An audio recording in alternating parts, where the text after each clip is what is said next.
What is up, Saints faithful? Another edition of Inside Black and Gold coming off a week one season opening streak killer against the Arizona Cardinals. Steve Geller with Jeff Nowak. And we got to talk about a loss and then some unfortunate news in the injury front for the Black and Gold. Energy, Steve. Energy. Man, need energy. The latest one kind of hit me in the gut a bit. Yeah. No, I mean, I need it's more for me than anything else. Like I have no actual energy, so I need to fake it, and I need your help faking it because I'm working on like 3 hours of sleep. Terrible at going to sleep after these games, but yeah, we're gonna have a lot to talk about. We are gonna have injury news here at the top. We're gonna get into the quarterback offense general conversation in the first segment. Then we're gonna do stock down, stock up as we do. We're going to have a mailbag tacked onto the back end of it. Not going to be particularly long because we do have kind of a time crunch here. We're going to try to get this done before Kellen Moore's press conference this afternoon. So we'll see how it goes. But yeah, injury news. Julian Blackmon, the player the Saints brought in to fill the gap left by Tyrann Mathieu's surprise retirement. He looks like he's going to be done for the year. Ian Rappaport, we saw reports this morning, hey, dealing with a major injury. Something happened.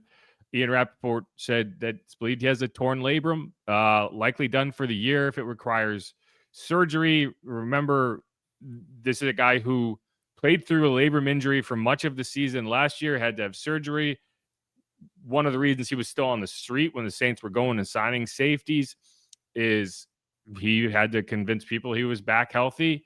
He looked good in training camp. Like, we didn't see any ill effects in training camp. I thought he looked solid in the game. It seemed like it was like we had a need and he was that piece, and it went together nicely. Yeah, and I think that tandem was looking good in general. Like, and so now if he is done, like there's still testing that needs to be done, but if he's out for the year, safety room suddenly looks bleak. And it's not like Justin Reed will be fine. Like, I like Jonas Sanker. It's just not a lot of options there, and you're already relying on a lot of young players, and that's not a position I want to be relying on a rookie if I can avoid it. But I don't know if you're gonna have a choice.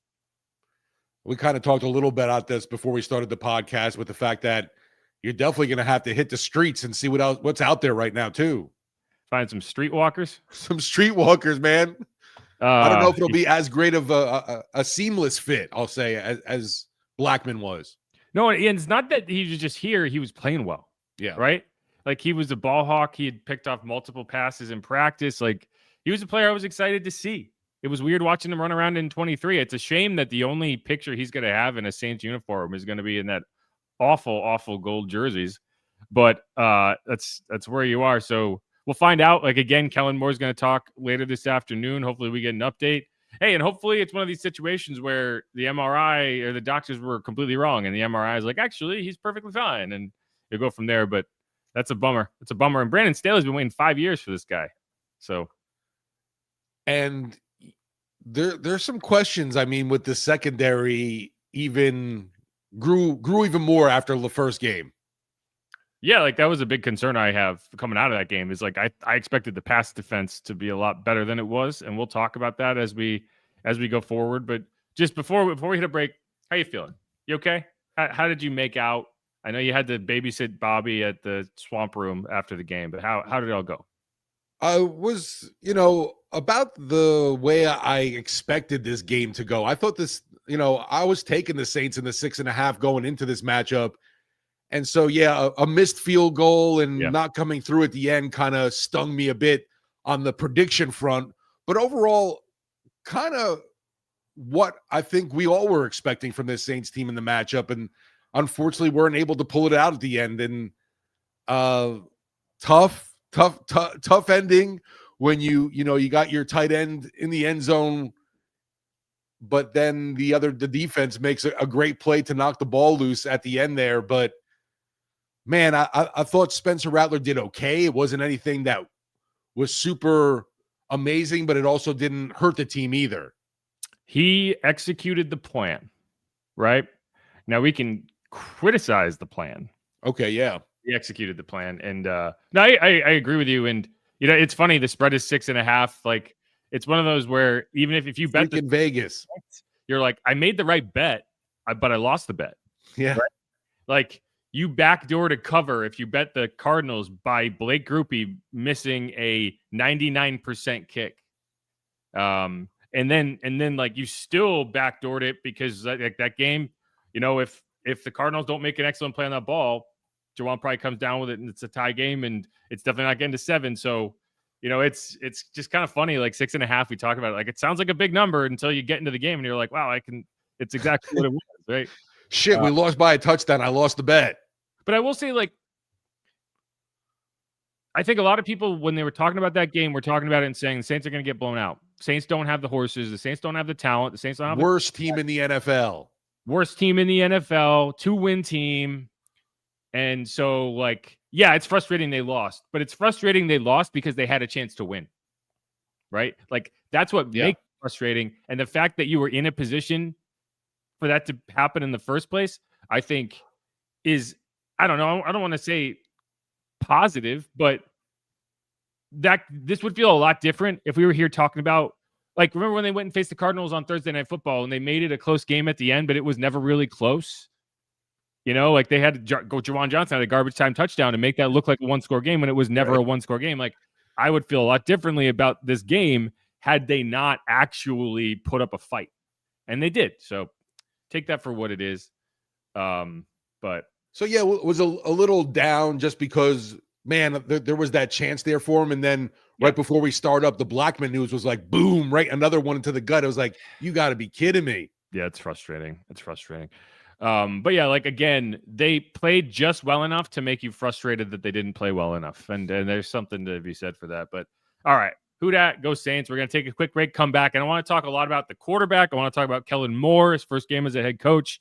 Before we get into the stock up, stock down, just makes more sense to break them up. Again, this is Inside Black and Gold. I'm Jeff Nowak. He is Steve Geller. We are reacting to Cardinals 20, Saints 13.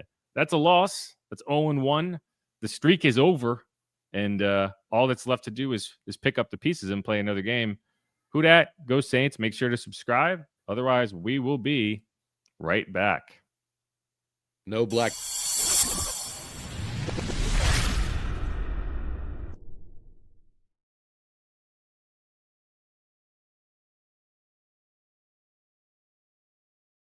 Steve, we've done this podcast enough times. You should know when I'm about to click that button.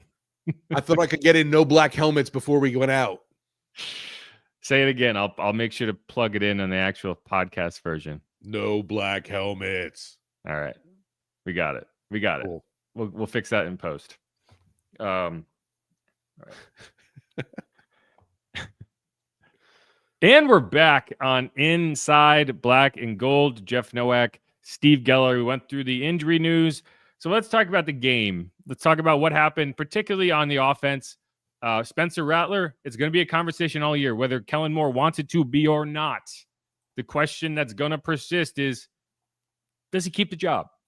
And to me, for now, I have it kind of as a, how you go to college and you know what a pass-fail class is, right?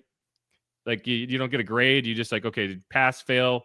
Like, I feel like that's where you are with Spencer. It's like, is he the reason you lost the game or is he not the reason you lost the game, right? Like, I'm giving him a pass-fail. And as long as he's on the passing side of that, I think he keeps the job. Once if and when he ticks over into the fail side and you're like, why did we lose that game? Because of the quarterback? That's when the decision to make a change really kind of becomes a conversation. And for this game, I did not feel that. I felt like he played well enough. Did he play perfect? No. But you asked the guy to throw the ball 46 times, and he did not turn the ball over. That's a win in of itself. Like, the completion percentage, you want it to be higher. I'd maybe get a little bit more aggressive. He did get rescued by a penalty on what would have been an interception, but no harm, no foul, right? Or no harm with a foul, which means no harm. You get the idea. But then a bad call on the Olave catch that I thought was a catch. And so like some things canceled out. The overturn? Yeah. Okay. So we'll talk about this really quick because I understand why people think that was a bad call. And because I went back and I saw the TV copy and they did not show the definitive angle that they showed in the stadium. And it's funny because Deuce and Haas we're watching it on the Rouse's Market Gumbotron. I hear Deuce say that all the time. I always appreciate it. Like, what's a Gumbotron? Anyway, so they're watching it on the TV, like the little TV, and they're like, wow, they didn't show, there's no replay here that's definitive. But I'm looking up at the big board in the stadium, and they're showing a definitive angle where the ball hits the ground. Okay. So, like, it's weird that they didn't get that angle for TV, but that's like when the guy came out, and I'm saying, like, guys, I think they're going to overturn this because they're showing it hit the ground. And it was like, because the angle that you had to look from was the one on the opposite side of the broadcast. And I don't know if the broadcast had access to that angle. And and you can see it, like, he comes down, and like, you've watched enough football games to know, like, okay, it looks like he has it, but then when you see it with depth, it's like the ball slips between the hand and it just like touches the ground. He never had full control. So it was the right call. And like, there's a reason that the coaches weren't irate, because they saw that angle. So anyway, like, I did think that was interesting in the post game, because I saw people freaking out about it, and I was like, but I like, the one they showed in the building, you could see. So anyway, it's just a good example. The one that was in the dome was better than what TV we saw, which is unusual, because it's usually the opposite, where they don't show the angle in the dome and they show it on TV. And I think it's just a good example of TV has the ability to create a narrative about a play that is inaccurate. And that's why sometimes finding all the context is necessary. Like, hey, if like the TV, hey, if they show a replay of a guy running by himself down the field, but they don't give you the context that the ball's already out, it looks like a quarterback missed a read, and that's why sometimes you have to go back and double check. But I did think that was funny, and I'm glad you brought it up. But here's the thing, like, that was a good example of what I appreciated about Spencer Rattler's day. And I know I'm rambling, and I want you to talk here, but one thing that he did very well is he had all those penalties, and some of them were on him, some of them were on other guys. There was that overturned throw where you feel like, oh man, they got jobbed. I disagree, but whatever. Like, there was a lot of those situations, and he handled them well. Like, one of the reasons, like, it doesn't even matter if you feel like that call should have been overturned, is because the next play he had a first down on. So, like, he didn't let that rattle him. I hate when I do that. I did not mean to do that. I'm sorry. Like, first and 15, you get a 10-yard gain, right? Second and 15, you get, like, he took negative situations and then responded immediately. And that's how you have to be as a quarterback in the NFL. And that's what I was, of all the things, like, that was the most encouragement I took out of that, was how he responded in those negative situations. Because if every time you get behind the chains, you're punting, like, if you get in first and 15 and you might as well just punt then, like, that's hard to live with. That's a hard way to play. So I did think that he handled that part of the game pretty well. Yeah, the one thing that I just want to see more of, and I know it's game one still, but just a little more aggressiveness offensively, but that's really on Kellen's play calling. Yeah, and I think a lot of it, you have to kind of look at it as, hey, the reins are on, right? Like, very much so. This was a plan. This was, hey, we want you to play a very specific way, and if you want to keep this starting job, you're going to have to execute the plan. And I felt like he did that. And so, like, yeah, I put a lot on Kellen. Like, I think if you want this offense to be more aggressive, he's got to be the one that opens it up. Like, the throw to Chris Olave that he got blown up on. Like, a lot of people are going to say, hey, that's a hospital ball. We're going to blame Spencer Rattler. That's an RPO where he's trained to throw that ball. Like, what I think a lot of people miss on RPOs is you don't have time to read it. You either throw it immediately, or you hand it off, or you run it. So it's not like he sees that and he's like, oh, now I'm watching the corner and seeing what he does. It's a pre-snap read where if you see what they're doing, that's what you throw. And the defense happened to be in that call. And so, like, it's an example of the quarterback in this situation isn't going to have the agency to have a call coach or play coach a certain way and be like, no, I'm not doing that. Now, Josh Allen with the Bills, every play, he's able to just do whatever the hell he wants if he feels like it's the right thing to do. If Spencer starts doing that, even if it's the right thing, he's probably going to lose his job. So it's a tough thing, and it is going to be on Kellen to take some of that off, and it's going to be tough to really grade Spencer and where he is until that happens. The Cardinals were also in shell all day, and that kind of takes away some of your opportunities. Alvin Kamara, I thought, had a really good answer and insight into Spencer and how he viewed Spencer's day. And so let's listen to that. How do you think Spencer played today? I think he played well, man. I think he played well. It's a couple of things that, it's things that I see, and I go to him, and before I even say anything, he's like, I got to do this, I got to do that. So he's very cerebral. He's understanding of what's going on. I mean, I think he's processing as the game is going. There's not a moment that slips by him that he's unaware of, So I think that's just something you grow on. Can you share anything in general that he's learning? Yeah, I mean, just I think one opportunity. I think it was on the third down. I'm walking up to him. It was a good shell look. I'm checked down over the ball. I'm telling him I'm going up to him and tell him hey, don't scramble around and take any hits. Just plug the ball right. He's like, man, I got to hit you right there. I got to hit you. I got to see it. So, it's just things like that. I understand that he's processing the game, and I think Nuss and those guys know that he's processing the game. So. Is Alvin the only person that can get away with wearing an Atlanta hat at a press conference here? That's a good question. I didn't even think about that, but I mean, he's from Atlanta. You gotta. I know, but I was just like, yeah, it bothered me yesterday, and it still bothers me today. As long as it's not a Falcons hat. I mean, right? I saw Braves, and then on the one side it did have Hawks, and it can't have a Falcons logo anywhere. Yeah, if it was a Falcons hat, that would be a problem. But you gotta allow someone to be from somewhere, right? Speaking as a Northeasterner. No, I hear you. I wear my Yankees hat around. Yeah, hey, I have a Red Sox pennant over there. You don't yell at me Right. about that. It is WWL colors, so you wouldn't necessarily know it. But no. So here's the thing: Alvin's not gonna gas somebody up just to gas somebody up. Alvin, for better or worse, is going to be painfully honest with you. And so when I hear that from Alvin, it means a little bit more to me than when I hear it from Kellen, because Kellen's going to gas up his quarterback no matter what. For sure. Alvin's not going to go out on a limb for someone he doesn't believe in. So that to me means a lot. And I think he's right. Spencer came out and talked about the same play. It was the one sack he took. And it's that's one of the biggest positives I had. So two things. 46 pass attempts, no turnovers, one sack. You had him drop back 47 times. He was sacked one time. And one of the biggest issues for him last year was taking too many sacks. He was sacked 22 times in 6.5 games. 22 times.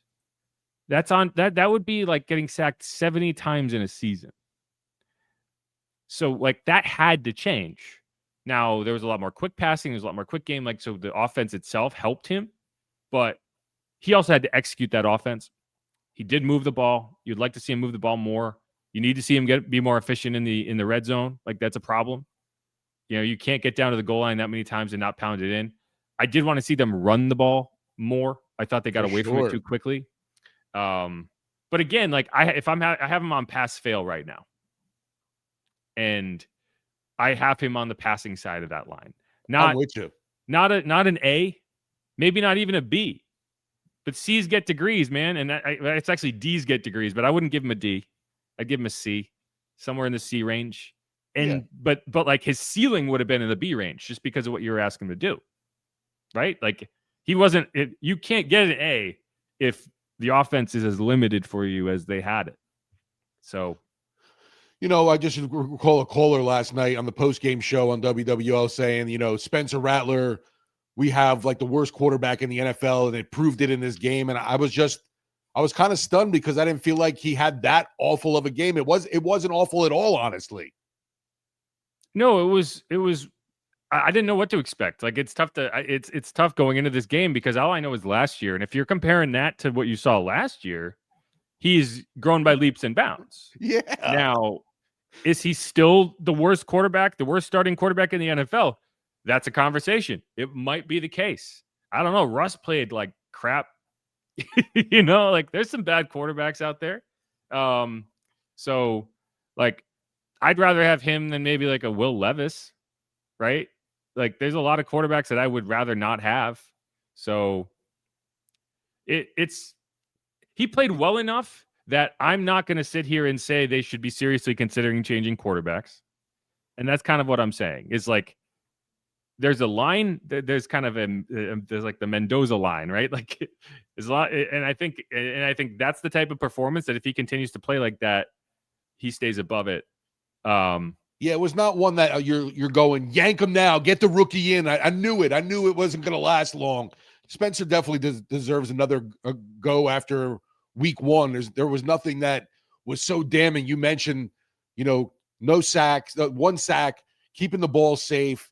And to me, I wasn't even more necessarily concerned about the interceptions, although he get lucky with the penalty there to negate one. But when he did feel some pressure and being able to not fumble the ball, that seemed like one of the Spencer issues of sometimes carrying the ball too loosely when moving around, and that didn't happen. So I was happy with no fumbles.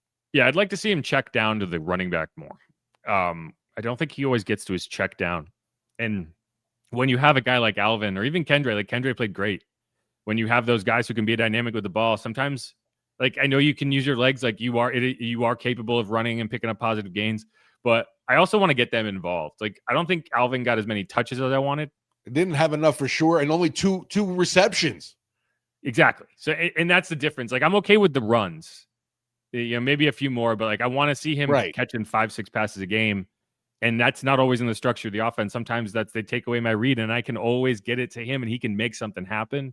I just didn't think he did that enough. So that's one of the areas I'd like to see him proceed. But one of my bigger issues wasn't necessarily Rattler. It was Kellen. It was Kellen Moore. And like, if you're not comfortable taking training wheels off your quarterback, he shouldn't be out there. And the biggest time in that game that it became clear that there were training wheels on the quarterback was at the end of the first half. The Cardinals, like, it's those scenarios can be a little gray. Like, sometimes it's like, we don't want to take it here because maybe we do stop them. Maybe the clock becomes an issue for them and they have to start taking timeouts and whatever. But when they're at goal to go on first down and you have 3 timeouts, you use your timeouts. Now, if there's 10 seconds left, that's one thing. There was a minute left. They got to the 9-yard line or something around. Maybe it was the 6. I can't remember. They got inside the 10. They were in goal to go with 58 seconds left. And one timeout there because they score on the next play. So you have one timeout that you can use right there to stop the clock. And then you see what happens. You don't take all of them. You take one. And then you figure it out. And if they score on the next play, then you have 2 timeouts and almost a minute to work with, and you're in business. Like, that is way more than enough time to get into field goal range.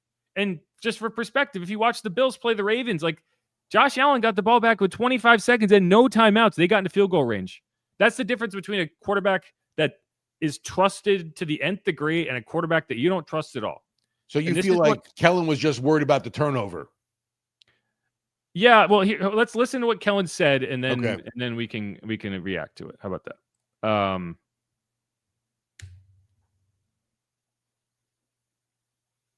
Yeah, we're close. We talked through it. Getting the ball at the end, the start of the third quarter, they still had all 3 timeouts in their pocket, and so we felt like we'd let it play out and then see on our possession, see if something popped there. And if something popped, we'd keep it alive and put ourselves in position. But definitely something that we talked about. With the timeouts, is having a young quarterback like a factor in that? Was there like a part of the discussion saying it's a young quarterback, you don't necessarily want to risk a turnover or something like running the team with it? At the end of the half? Yeah, at the end of the half. It's certainly something we talked about. We were really close to banging a timeout there, and just stuck with the opportunity that we had. That, hey, we'll start with the ball. We still had a little bit of time left to kind of see what happens, and if we were able to gain some yards there, we can play the timeout game, and we'd have plenty of time to get ourselves in a field goal position. Go ahead. I still don't know. I mean, is it the fact that you're just scared to unleash with the QB right there in that situation? That's the only way that you can read that, right? There's no other way. I hate that, though. I know. I agree. And it's Kellen's first game, and so I'd like to think that that's one that he looks back at this week and says, I missed one. Like, I just didn't get that right in that moment, and that's okay. There's learning, like, head coach and game management stuff is a learning process just like any other position. And he's also in a situation where he's an offensive play caller, so he's got a lot of that going on. Like, that's part of the reason you delegate some of those, tasks. Like Darren Rizzi was always really big in the game management part of the conversation because he was able to kind of, in those moments, like, I'm a special teams coordinator. I have time to maybe think through some of these options and lay them out. Whereas I don't know how Kellen's handling that right now, but when you have an opportunity to get the ball back with nearly a minute left and timeouts, not taking advantage of that just because you're getting the ball back is a clear sign that, if nothing else, you do not trust your quarterback to execute. You don't trust your offense to handle that scenario. Because this is a close game. You're down 17-10. This is not we don't want to do anything that's going to give them, like, you need to find ways to score. And you have a quarterback who has executed well in those scenarios. Like, we saw it at the end of the game. Like, that's where he looks most comfortable. We saw it against Jacksonville in the preseason. Like, we saw it against the Commanders last year. In those scenarios, he executes well, and you didn't take advantage of that. And I just think that was a mistake. And the reason where, like, he wouldn't say it, but he kind of said it, in that the Cardinals still had 3 timeouts. That's how you know where his mind was. Because the only reason the Cardinals having timeouts is a factor is that you think you're going to get the ball, you're going to throw 3 straight incompletions, or you're going to run 3 plays short of the sticks. They're going to call a timeout. You're going to punt it back to them, and they're going to go score again. That's you playing scared. That's you making decisions out of fear and not out of, we're going to go make a play. And you can't coach that way. You can't win that way. Now, week 1, I'll let it ride. Like, there's going to be things that happen that aren't perfect. They're going to make decisions that you want back. Like, just like you're a quarterback, you make a throw you want back. Sometimes you get saved. You're Spencer Rattler, and you're giving Shaheed a chance, and he gets intercepted, and you get rescued. You're like, man, like, I'll take it. You still, that decision still happened, but I'll take it. And I'm not going to make that mistake again. I'm going to play it differently if I see it again. I'm not try Will Johnson next time, because he's a rookie, he's playing well. I'm hopeful that's the case with Kellen, because you can't make a living playing scared and making decisions scared. Like, I'll one up you with the Ravens and John Harbaugh. Like, that's a guy who's won a Super Bowl. He played scared last night, and they lost because of it. Because you should never punted that ball back to the Bills. I get it. You're on your own. You're in their field goal range. If you don't get it, they're going to kick a field goal, but you know what's going to happen if you punt that ball back. Trust your offense, or it's not going to work. And that's my rant. Like, a little bit of a deeper dig on it too. It's like, you're at home, dude. You're at home. Right. You're not going to have to deal with crowd noise. Like, I just don't like it. It just comes off as weak. And it was a head scratching moment. It's like, what the hell's going on? Yeah. And like, my hope, and again, mistakes happen. My hope is that he views it as a mistake. Right. Yeah. And not just, that's how we're going to be. We're going to make these conservative decisions and to protect Spencer. And if you're making decisions to protect your quarterback like that, he shouldn't be out there. If you do not trust him to execute the offense in those scenarios, play the other guy. Because at least then we can say we're getting a look at the other guy. Because when we'll see. Like, I think things will change. And I'm maybe being a little harsh. I just don't think you can. I don't think you can coach that way and win at the NFL level. And so hopefully he learns from that. I don't think you're out of whack at all. Just because I think a lot of folks. I mean, it was stunning. I don't think I've ever seen that, Jeff. I don't know. I really don't know if I've seen that. I've seen some weird end of half decisions. Remember in Carolina last year? What I will give Kellen credit for is that he at least owned it and just let the clock run out. If you remember in Carolina last year, that bizarre game where he ended up getting fired afterward, at the end of the first half, it's like they decided to run out the clock and then not run out the clock like 3 different times. And even they were talking about it on the TV, like, what the heck is going on? And so it's like you do need to at least have conviction in your decision. I just think that he probably, if he had that back, I'd hope he did it differently. And he's going to be in those scenarios again. So we'll see if maybe that becomes a trend, and I'm going to criticize it again if it happens. But that's it. You got anything else on Spencer or the offense before we move on to the stock down?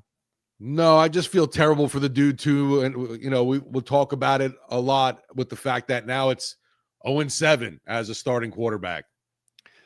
Yeah. That's just that black cloud hanging over him. Yeah, and like there's context involved in the first 6, and Sure. but at a certain point, you're just like an 0-10 quarterback, right? like, and I get it. You're not in a good position to win games. You're not being supported particularly well, and you're especially last year. Like he's got a better chance this year, but like again, there's a certain point where you just look at your record as a starter and you're 0-10, and you don't. That's just what you are. You're an 0-10 quarterback, right? So hopefully he can pick up a win here. I think the 49ers are hurting. They beat the Seahawks. I think they're in a tough spot. So, well, let's hope you're right. I know whatchamacallit, Kittle was having a hamstring issue. I don't Kittle's know. dealing with a hamstring injury. CMC, I don't think he's 100%. They only put up 17 points on the Seahawks and won that game. The defense, you're going to have to find ways to score. And again, like I need Kellen to coach with some gumption because I'm going to need you to put up a number. You're not winning games scoring 13 points. And you're definitely not winning games not even trying to score points. So, do you think San Fran like media is going all about like, oh, back-to-back weeks, we got to make road trips, and it's like you went to Seattle and it's like, oh, I got to go all the way to New Orleans? Maybe. I don't know. I don't keep track of the San Francisco media. They seem like they have they have it pretty good out there. So it is nice stadium. Anyway, but the good news is the Saints went into the second half with 6 timeouts. That's how it works, right? If you don't use them at the end of the first half, you get to take them to the second. No, wait, not that doesn't. It doesn't work that way. Come on. No, I know, like that when you wake up the morning after kind of deal, and you're looking at social media, and it's like, yes, the Saints still have 6 timeouts. I still have those timeouts today. I actually took them home with me. Like they were just kind of sitting on the sideline, so I picked them up, I put them in my bag, and now I get to use them whenever I want. That's how it works. You saved them. Yeah, I saved them. It's like a card. Like I just hold it up, and everyone has to wait a minute for me to figure out what I want to do next. The bus drivers hate it. Okay, that's a bad joke, but that's going to be it. All right, Inside Black and Gold, Jeff Nowak, Steve Geller. That was our offense rant part of this show. We're going to come back, do the stock down, then finish out with a stock up segment. I see people asking about Vele. We can talk about Vele. He did something. So we'll get into that. Again, make sure to subscribe. Otherwise, who dat? We will be right back. Who dat?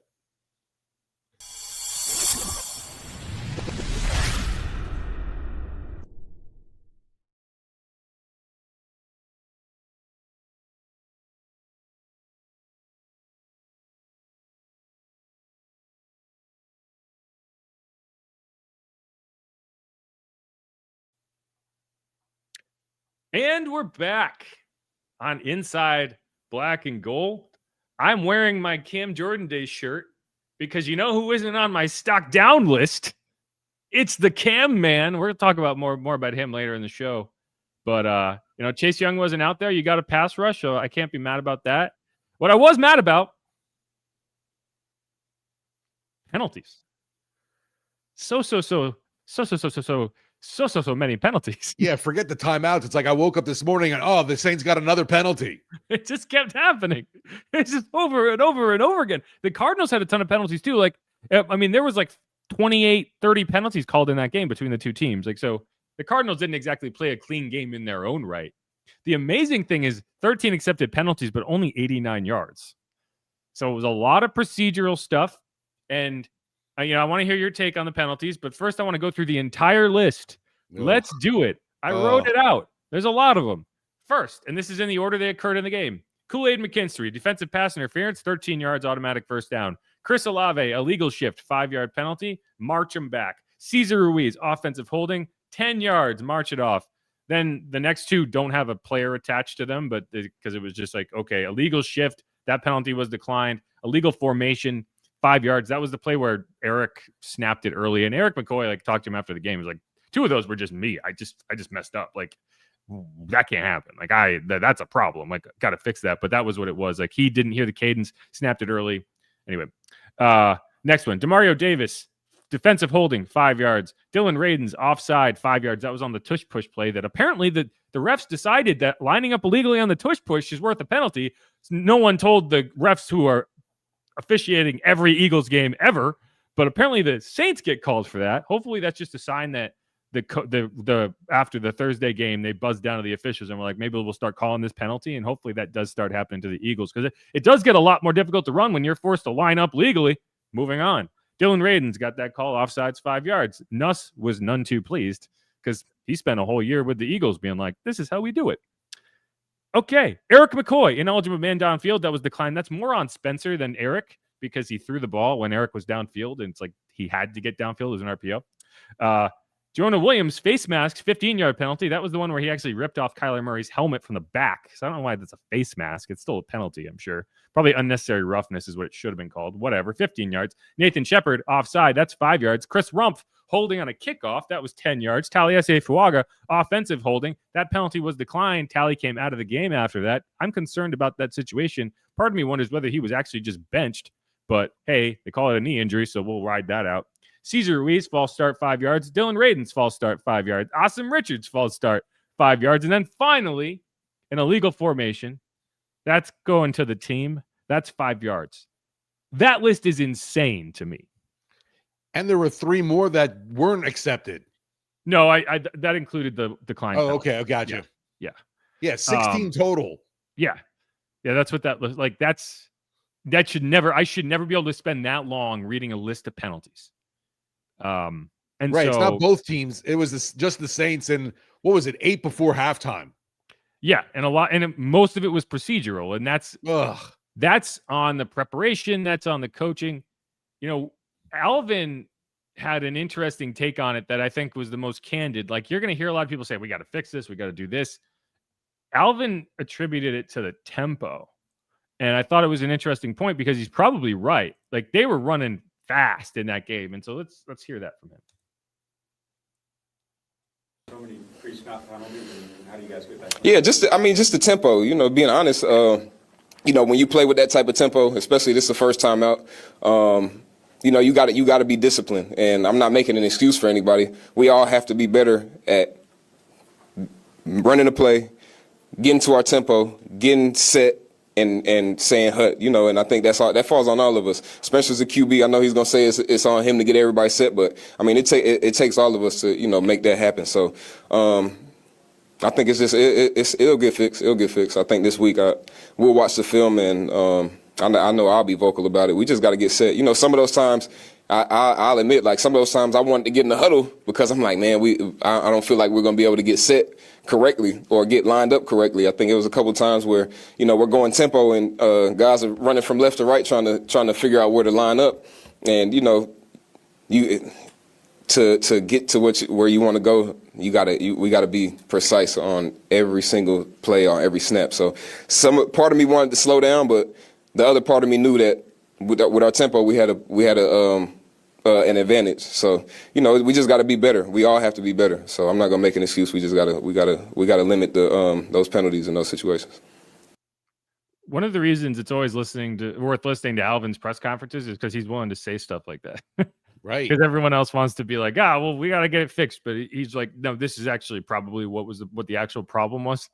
And so it'll be interesting to see if the response to that is, hey, we're going to work on this and we're going to improve, or if next week you see a little bit less tempo and a little bit more kind of composed offense, because I think he's probably onto something. Like they did seem a little frantic at times, but I think running tempo was helpful because it forced the Cardinals to be frantic, and they weren't able to disguise as many looks, and they, you know, it kept their scheme a little simpler. So Spencer had the looks he was seeing were more true because they didn't have time to roll into disguises or to get subs on the field. So, you know, it's a balance, but I did think that was good insight from him because I think he's probably right. Like, you see a team operating at that fast pace that much, and then you see the penalties, and I don't think those two things are separate. But from what Kellen said, I felt like he was saying basically it was something that wasn't an issue in practice, but that isn't the live game situation. I get that part.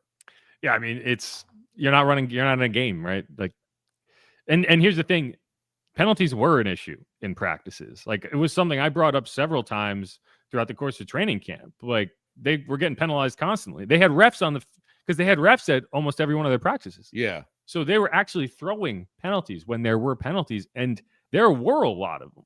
So it's not a one-off. Was pre-snap really that big of an issue though?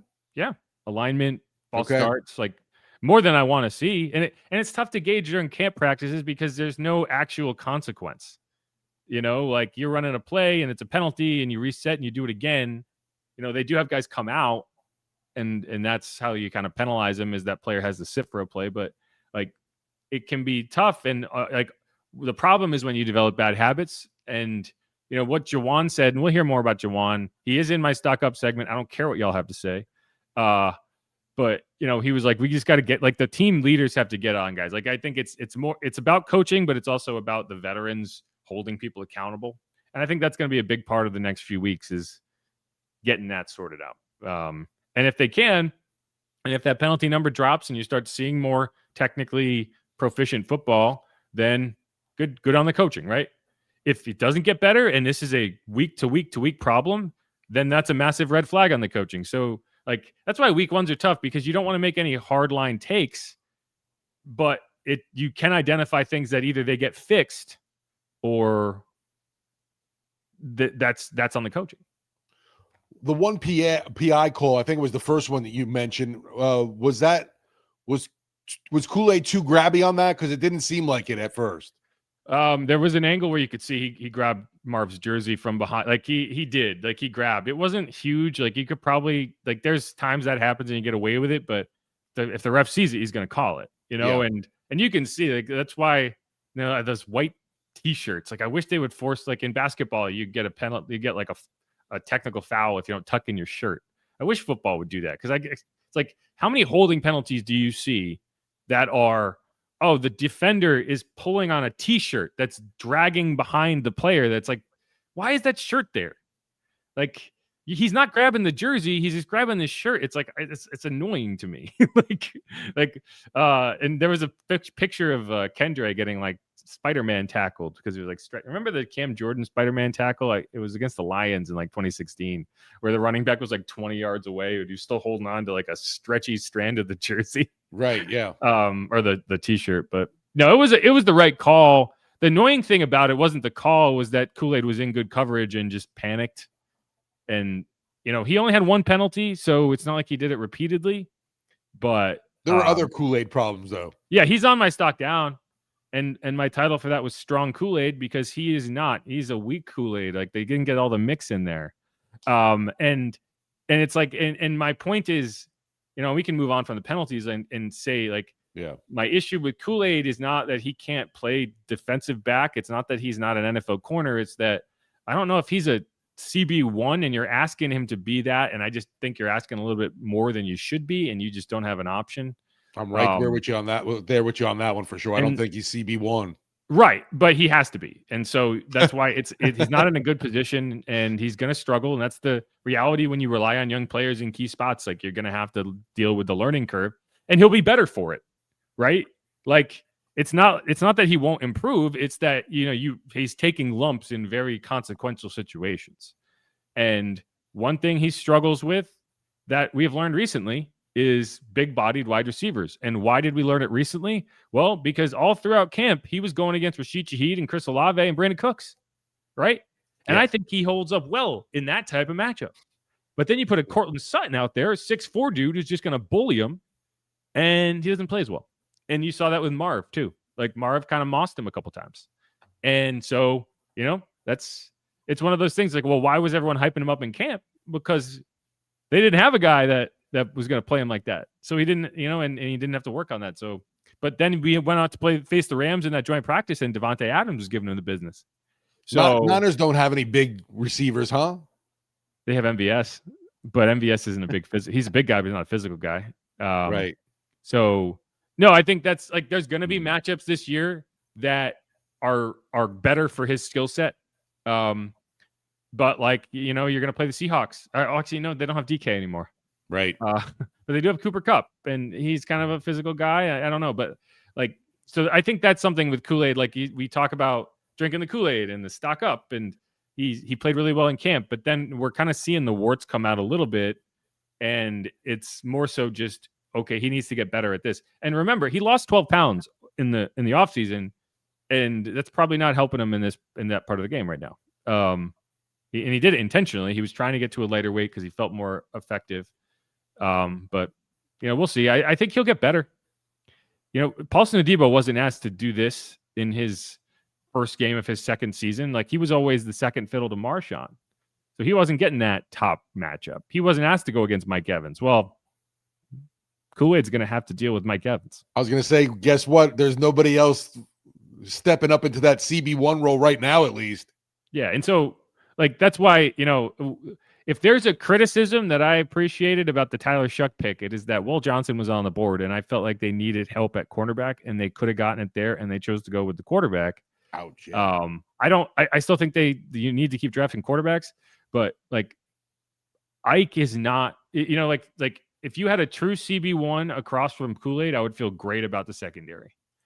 With Kool-Aid as your CB1 and then Ike, and it's like, no disrespect to Ike, but I think Ike's a backup. Right. So, yeah. No, I think he's a nice depth piece for you. But yeah, I don't want to rely on Yadam to be starter. Yeah, no. One more stock down for me is third down defense, and that's part on Kool-Aid. He had that pass interference that got a first down, but the Saints got the Cardinals in 3rd and 7 or longer 9 different times, which it's a good thing that you force 3rd and longs, right? Like, that's not a negative thing. The negative thing is that the Cardinals got first downs on 5 of those. They were more than 50% on 3rd downs of 7 yards or longer. And a lot of those was like, there was a 3rd and 11 they converted. There was a 3rd and 12 they converted. And one of them, they were from their own 5-yard line. They had 3rd and 11. They got 12 yards. And then it's like, you stopped them on that drive, but they got it out to the 41. So instead of a punt to near midfield where Rashid Shaheed is gonna feast, and you're starting with great field position in a critical moment of that game, you're starting to drive from your 17. Yeah, that's a huge difference. So not getting off the field there. I also thought there was a safety. I don't understand how that wasn't a safety when they got a holding call with Kyler standing in the end zone, but that's neither here nor there. You got to get off the field on 3rd down. And so, like, it's a weird thing because it's a criticism of that they didn't get off the field, but I was also pleased with how often they were forcing those 3rd and longs. So there's a give and take there, but you got to get off the field, man. That's why you lose the time position by 7 minutes. Yeah, that was a problem we saw in the preseason too, the 3rd down offense. But defense. The defense, yeah. I'm just saying that you don't make those penalties too had some part into the. It seemed like you got the most inopportune times to get, the pass interference or something else that gave them the first down too. Yeah, like, you just got to execute there. You got to get off the field there, and you're not gonna be 100% in those situations, but you can't be under. Like, the defense has to be getting off the field like 75 or 80% of the time when you're forcing 35 or 3rd and 7 or longer. You just have to. See, you cannot win games if you are allowing first downs in those situations, especially because they thought the pass rush was actually pretty good. They just kind of fell apart on coverage. Like, Ike, that one play in the second half where they converted from their own 5, like, Ike slipped coming out of a break. Like, that's tough.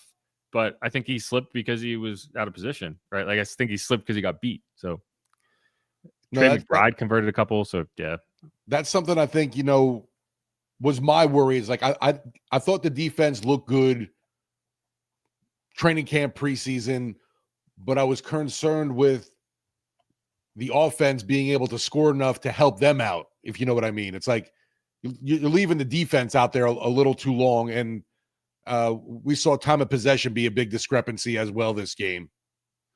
Yeah, and again, and then that's directly related to getting off the field on 3rd downs. Right. Like, the Saints only had 3 possessions in the first half. That's why it was like, man, it's like, it feels like they've executed, but they've only have 10 points on the board. Well, they scored a touchdown. They went 3-0 on their first drive. Then they had a long touchdown drive, which is great.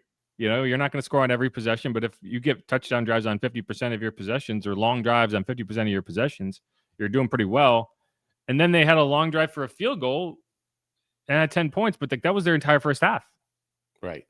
Like, they scored on 2/3 of their drives, but the problem is they only had 3. And that's why when you sacrifice the ability to have a 2-minute drive at the end of the first half, it's like, you don't get that many opportunities.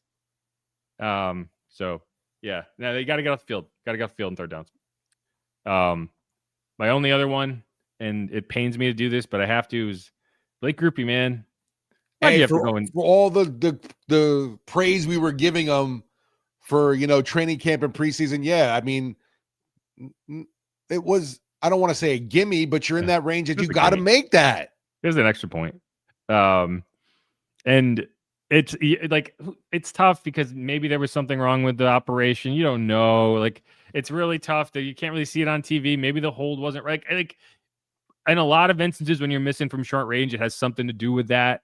But at the same time, that's just been something that happens to Blake. Is right. He's so consistent, and then it's those short kicks that seem to get away from him. And I don't know. Maybe it's a good thing that he missed. Maybe that's like one of those, hey, I'd rather you miss now and then you lock in, right? Like there's pitchers in baseball that's like the best thing that could happen to them is they let up a solo home run in the first inning because then they're just like locked in and it's like a complete game. Like, I'd rather that happen to him there than maybe in a game-winning scenario, right? Like, because the longer you go on with a streak of not missing, the more pressure puts on it. So that's my hope, is that's just like, all right, you needed that. Now you're locked in. But man, it's tough. It's tough. The bettors getting 6.5 don't want to hear that crap. Yeah. And the game, it's tough because like the score line it's not like, oh, that cost them the game because of the score line. But it did feel like that miss took a lot of air out of the stadium. It was a 14-play drive that ended with nothing. And it wasn't on Rattler. Obviously, you'd like that to be a touchdown, but that also came directly after that was pass interference on Rashid Shaheed. 1,000%. The fact that that's not pass interference, something about that corner of the goddamn end zone, or the quarter of the goddamn Superdome, like that was pass interference. And apparently Rashid Shaheed doesn't get that call. But like, and that's what made so it should have been 1st and goal from the 1. Instead, you're kicking a 37-yard field goal, and then you miss it. It's like, and then the offense kind of went into the tank for a couple drives. And I just think that did take some juice out, because instead of 17-13, it's 17-10. Cardinals are moving the ball. They end up scoring to make it 10-point lead, and then like, hey, you have a 4th and 5 at the goal line. If you're down 13 instead of 10, you have another play that you're going to go, right? You have one more shot at the end zone because you're not kicking a field goal there. You're going for the touchdown, and maybe you score there. Or you don't, and they start that drive at their own 5. And you have a chance to continue. So that did affect the game. It really did. And Blake has to be better there. I think he's going to be fine. It's just frustrating because, like, you have such a narrow margin to win the way things are. And it's the stuff that you didn't expect to be an issue that prevented you from winning, right? Not like you mentioned, it's like you have to put him in there because, I mean, that wasn't like it was a 58-yarder that he ends up pulling. It's those shorter distance ones, and unfortunately, I don't know what it is. We've just seen that in the past from him, as money as he's been from those longer distances. Friggin' Matt Prater can do that. What are you doing? 97-year-old Matt Prater can make those kicks. Why can't? In his defense, he did make the next kick and then made it again from 5 yards back because they got a penalty on the extra point, which I was like terrified. I was like, he's gonna miss this one now, and he didn't. So got to give him credit for that. Like, he doesn't let the misses. Like, he was pissed. Like, you could see him after he made that kick. He was still like, but. He's still, so again, hopefully that just because a locked in thing, because I don't have any qualms about him as a kicker. It's just a very frustrating trait that he has, that it's, I don't know if he loses focus. Again, who's to say? He has a new holder. It could be on Kai Kroger. I don't know. All I know is it missed, and you can't miss those kicks. Unless Brian Brzee blocked one. Like, if it got blocked, that's a different story. This one didn't get blocked. I got the angry fantasy football text from my own kid. He's like, "You said to take Groupie, Dad." He made 2 kicks.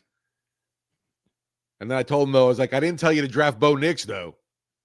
He had a rough day. Sean had a rough day. They won that game, though. I know. 2 picks and a fumble for Bo Nix. I look at the stats, and I'm like, they won this game? How? Anyway. All right. Right. That's the stock down. Now we're going to rotate, talk about some positive things. Real quick, though, I would throw in, sorry, Justin Reed. I like the guy, but the missed tackle was an issue. Yeah, I wouldn't say it was the strongest game. I think it'll be fine. And I hope he is, because Saints need him now. It's just so funny. Like twice now, I feel like, they have the tandem. They had Justin Reed and Tyron. Oh, Tyron's gone. Cool, right. Well, I feel good about Justin and Julian. Julian's gone. God damn it. Anyway, so we'll see. But that's it. Let's wrap this up. Inside On to Black the and Gold, positive. Jeff Nowak, Steve Geller. We're going to come back, talk about some stock up players. I have a controversial one that we're going to lead off with, but I just can't. I can't bring myself to look at this guy's day and feel upset about it, even as frustrated as I am at the finish. So we're going to talk about that again. Inside Black and Gold. Make sure to subscribe. Otherwise, we'll be right back.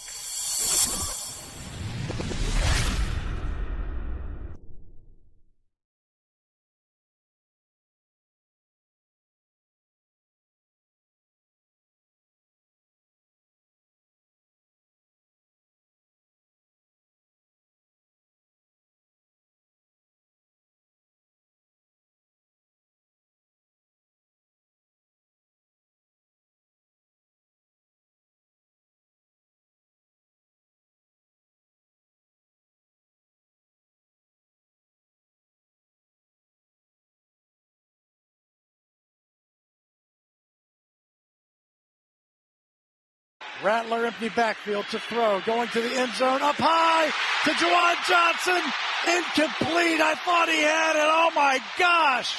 He did have it. On the field is an incomplete pass. He did have this ball. Incomplete, fourth down. That ball got ripped out. Did he cross the? I don't know if he controlled it, but 34 ripped this ball out.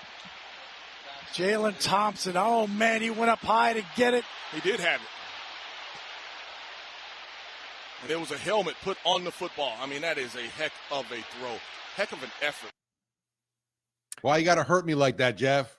That call just kept going. I was waiting for it to end. And we're back on Inside Black and Gold. Jeff Nowak, Steve Geller. Yeah, that was, we're in the stock up segment. So why am I leading off with the most negative thing that happened? It's because that play, what bothers me about it is not that Juwan Johnson didn't. And yes, I want him to catch it. He wants to catch it. He'll be the first to tell you we should go catch that ball. But it's the way people are talking about it as if going up, high pointing a ball like with a 38-inch vertical leap and then coming down and getting wiped out by Budda Baker is like, I can't believe he didn't catch that. Like, that's a very, very difficult catch. If he makes that, it's like an all-time highlight. It's not like a, wow, cool. It's a top play on Sports Center. It's a, maybe we have the catch of the year. And so, like, to me, it's the type of play that's like, yeah, I want him to make that. Like, that's a star play. And if you want to be considered a star player, you go make that catch. But at the same time, it's like, that's not the difference between it's not like you were having an excellent day and now you didn't haul in that incredible opportunity and suddenly you had a bad day. No, that would have turned your excellent day into an epic day. Juwan Johnson still had an epic day. I'm sorry, still had an excellent day. And my issues is the take I keep seeing is people are like, he got paid to make that catch. And while that's a great line, and I'm all for catchy lines, it's just not true. That's not why you paid Juwan Johnson. You did not pay Juwan Johnson to go into the end zone and make a spectacular catch. You paid Juwan Johnson to be a high usage player, to be a consistent source of production, and to be kind of a security blanket target for the quarterbacks in the room, whether it was Derek Carr, whether it's Spencer Rattler, whether it's Tyler Shuck. And so the reason I have him in my stock up column is because that's what he was. Like, yes, he didn't come down with that ball. Again, like Budda Baker made a great play on it. Jalen Thompson, what's his name? Like the number 34 got his hand in, like if no one's there making a play on the ball and he doesn't come down with it, I feel differently about it. But the fact is they made a great play. Like both those guys made great plays on the ball and he didn't come down with it. Juwan Johnson who was the leading receiver in that game? It wasn't Marvin Harrison, who had a 45-yard bomb. It wasn't Trey McBride, who had a bunch of big plays. It was Juwan Johnson. He had 8 catches for 76 yards. Like, he got paid. I think to a lot of produce folks like had that knee-jerk reaction from just seeing it.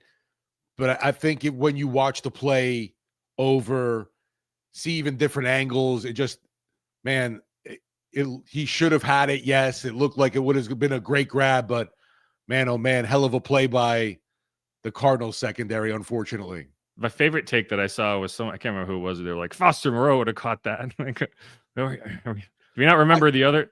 But I saw one said post-COVID Jared Cook, and I was like, that's not fair. He had a great game. Like, that's my problem with it. It's like, we can be critical of that moment and be like, man, I really wish he had come up big there. But that doesn't erase the fact that it's like, I had someone say, hey, I would rather have that catch than the 8 other catches. And I'd say, like, yeah, but then that catch would have been in garbage time because you needed the 8 other catches to get to that point. And you don't just erase that. He also was like, it seemed like everyone on the Saints offense was penalized at some point. He wasn't on that list. Alvin Kamara's touchdown run, go back and watch it and see who has the key block. Yeah. Bring that. Great point there for sure. Right. So, like, if you're making huge plays throughout the course of a game and then it's like, yeah, that moment sucks. That doesn't mean that game sucked. It means that moment sucked. Yeah. And again, if the defenders made a great play on the ball, no one's more frustrated about that than Juwan. And here's the thing, like, those 8 catches, it wasn't just like, ho hum, like, 2-yard gain, 3-yard gain. 4 of those catches went for first downs. 2 of those catches set up 3rd and 1, right? One of those catches was on the 2-minute drive that set up that opportunity. So, like, you're making big time contributions. There was only 2 tight ends in the NFL that had bigger days than Juwan Johnson yesterday, or this week, I should say, because it wasn't all happening yesterday. And that was Brock Bowers, who had 5 catches for 103 yards, Sam Laporta, who had 6 catches for 79 yards, and then Tyler Warren also had 7 catches for 76 yards. What's the correlation here? These are second round picks, right? Like, these are high draft picks. These are guys who are believed to be the elite of the elite tight ends. So the production's right there. And here's the thing, like, yeah, if Juwan's also sprinkling in some spectacular catches, then you're talking about, like, not just a top 10 tight end, you're talking about a potential top 2 tight end. In this case, you got top 10 tight end production.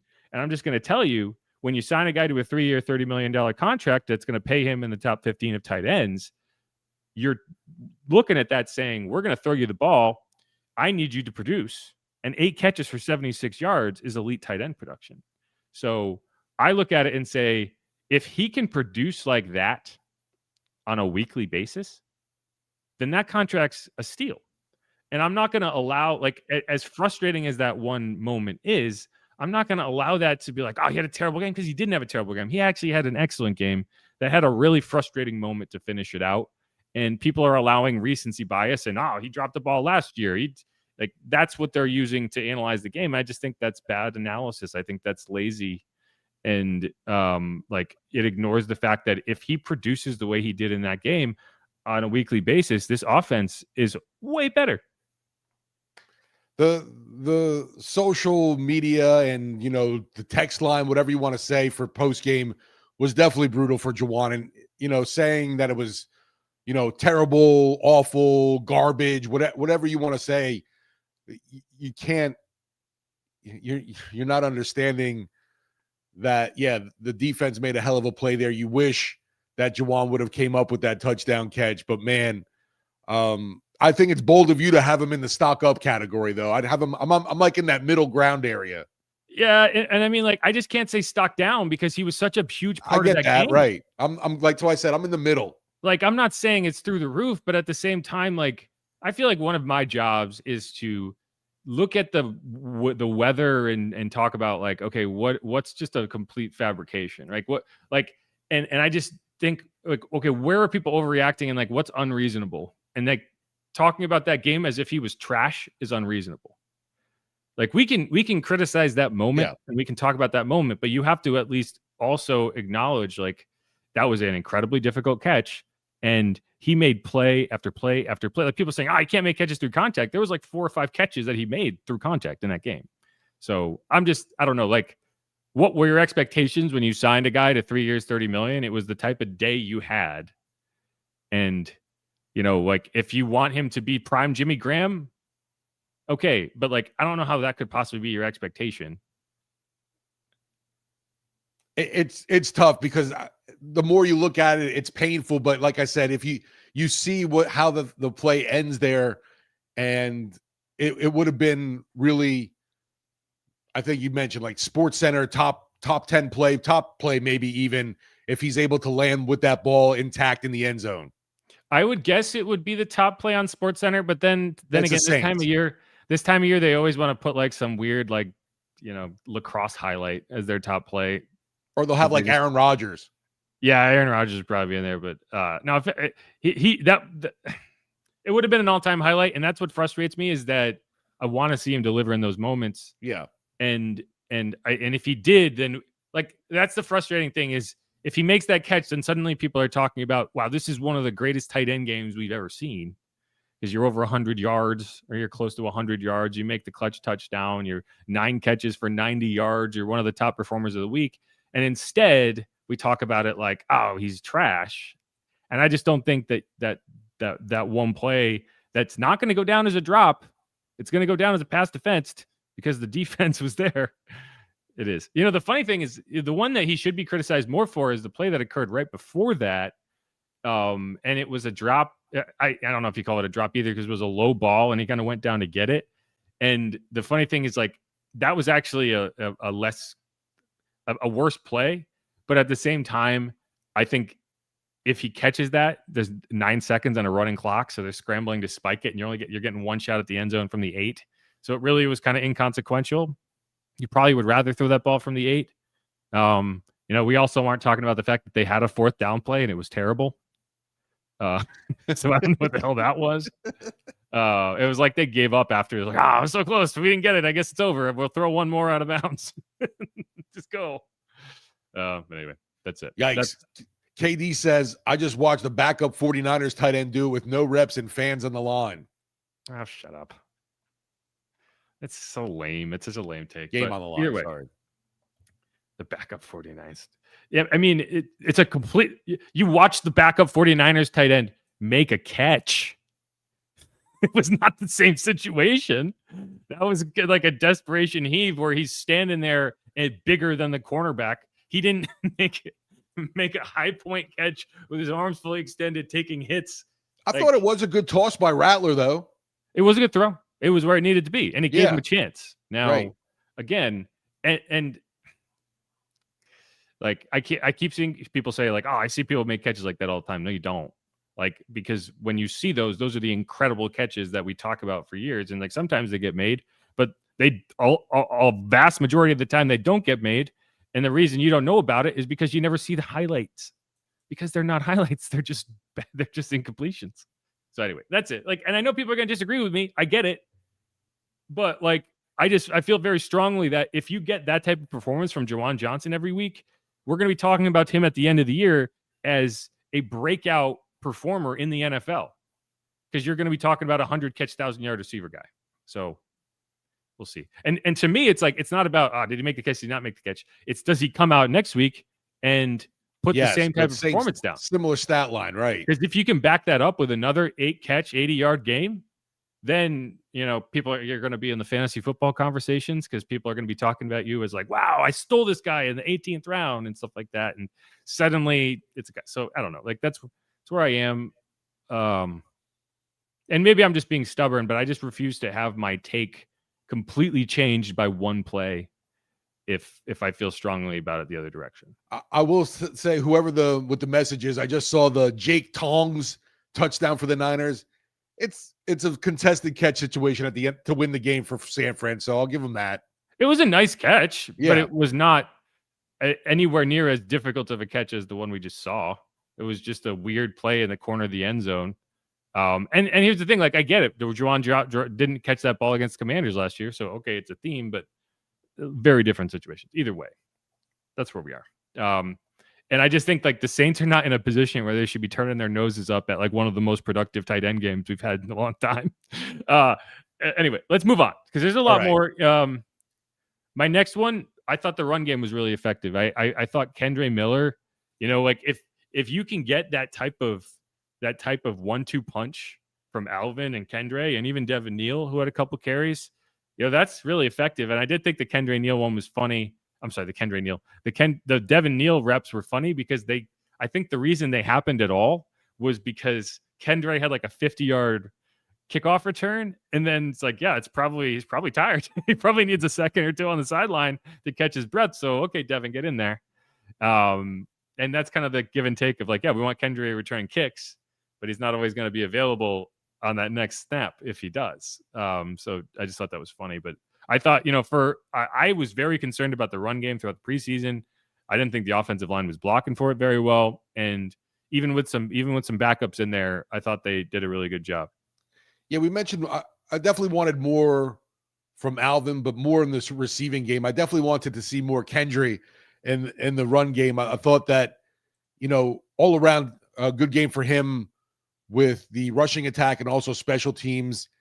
And yeah, thankfully the run game was effective. Everybody, not much yardage lost there, averaging 4.9 a carry. I will take that for sure every day. Yeah, Alvin averaged 4.1, 45 yards on 11 carries. Kendre 4.8, 24 yards on 5 carries. And he broke several tackles, like impressive broken tackles to do it. And then Devin was 4.5 on his 2 carries, 9 yards. And so it's like, you're efficient. My biggest criticism is they got away from it too early. Like, and they get it. You're playing from behind. The penalties put you behind the sticks. And so, you're in 1st and 15. You don't want to run and get a negative play. And then suddenly you're in 2nd and 17. Like, so I get it. Like, I understand what happened, but I think if for this offense to operate well, you need to run the ball. And I think that's why when it bogged down in the second half, that's part of it. You weren't running the ball as well. So they need to figure that out. But I thought just in general, that's not an easy defensive front to run against. Like, that's a good defensive front. So I think it encouraged me a little bit that's going to be a successful part of this game. And it's just a question of how dedicated they can be to running it. No, that's definitely it for sure. I liked it. I loved it. Want to see more of it. Dun, dun, dun, dun. Nice. nice. Yeah. So that's my other one. And I know Bobby's going to disagree with this because Bobby has this fascination with not being willing to parse out one massive outlier play from the rest of the game. But I feel like you have to be able, like, we're sitting here on a podcast talking about it. Like, what's the point if we're not going to do that? Is I actually thought the run defense, other than that one massive bust by Benson, which is 52 yards and completely skewed the final numbers. Yeah. I thought it was pretty good. No, they did a hell of a job on Connor for sure. Yeah. I thought he was going to, have his way with us. I was scared of him going into this game. Yeah, he had, and here's the thing, like, he went 12 for 39. He had a 12-yard run in there. So it wasn't like you're talking like a bunch of 4, 5, 6-yard runs. He had one run for 12 yards, and then he had 11 runs for 27 yards. So you're talking, what, 2.6? Like, what is that? I don't know the number, but like, that's not an easy guy to stop at the line of scrimmage. And they did a great job on him. They handled the screen game really well too. Like, that was something I was very impressed by is the screen game.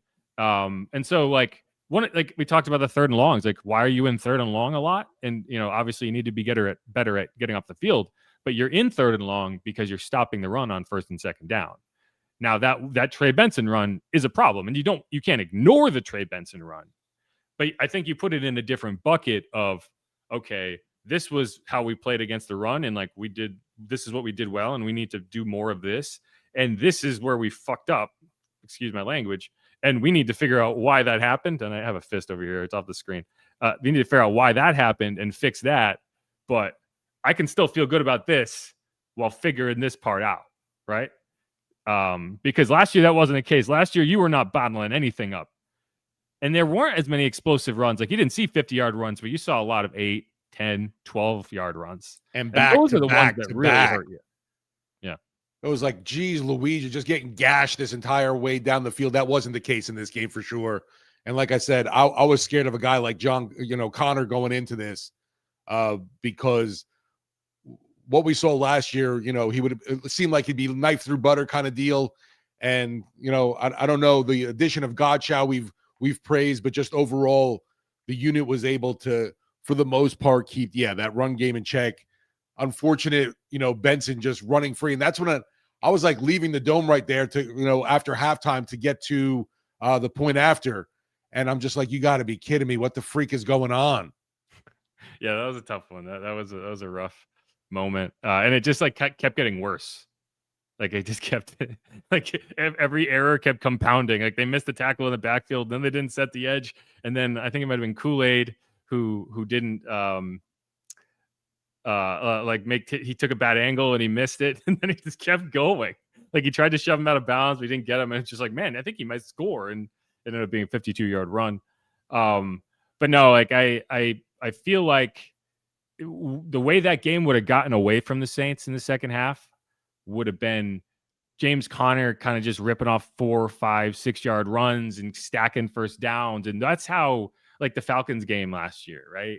Like, that's how it ended, is you just couldn't stop Algier. Or like and if you can prevent that from happening, you can stay in a lot of games. And that's how the Saints were able to stay in the game. Obviously, the blocked field goal from Brazil was a big part of it too. But no, I was encouraged by that. I was also encouraged by how they corralled Kyler.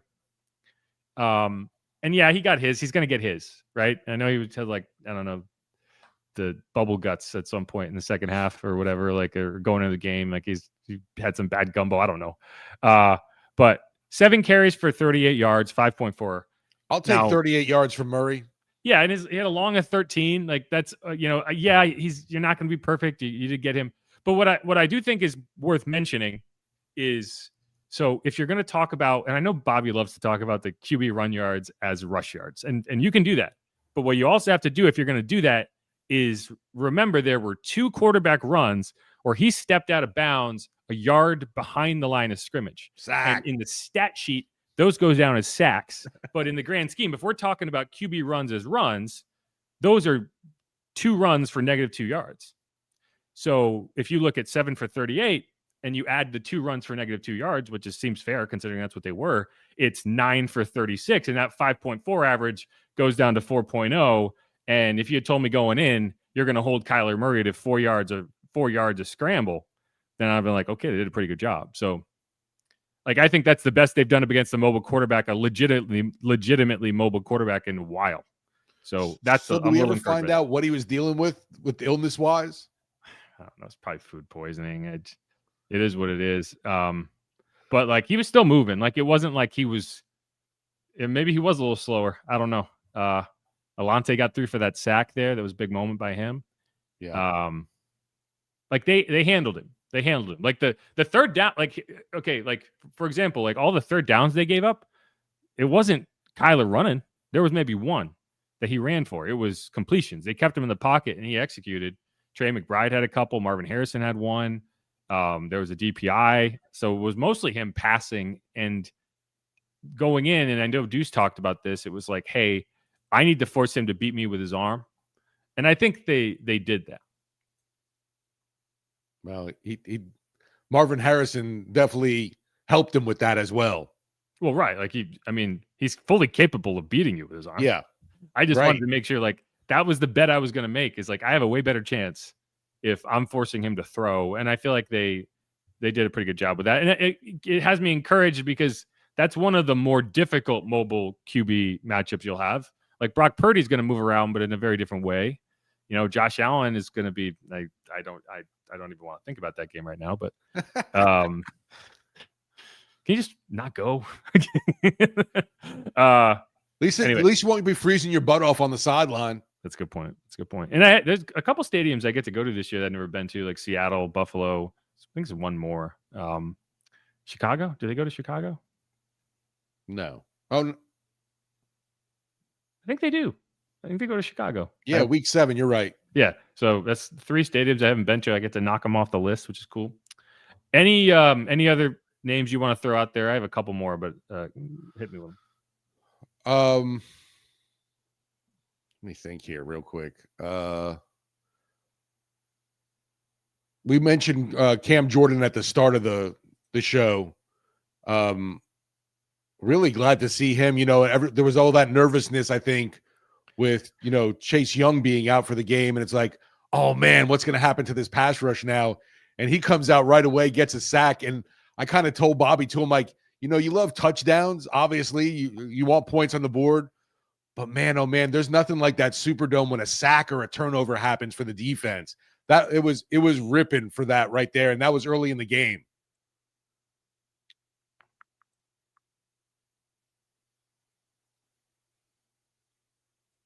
How does it feel for you? One was free. One I had to earn.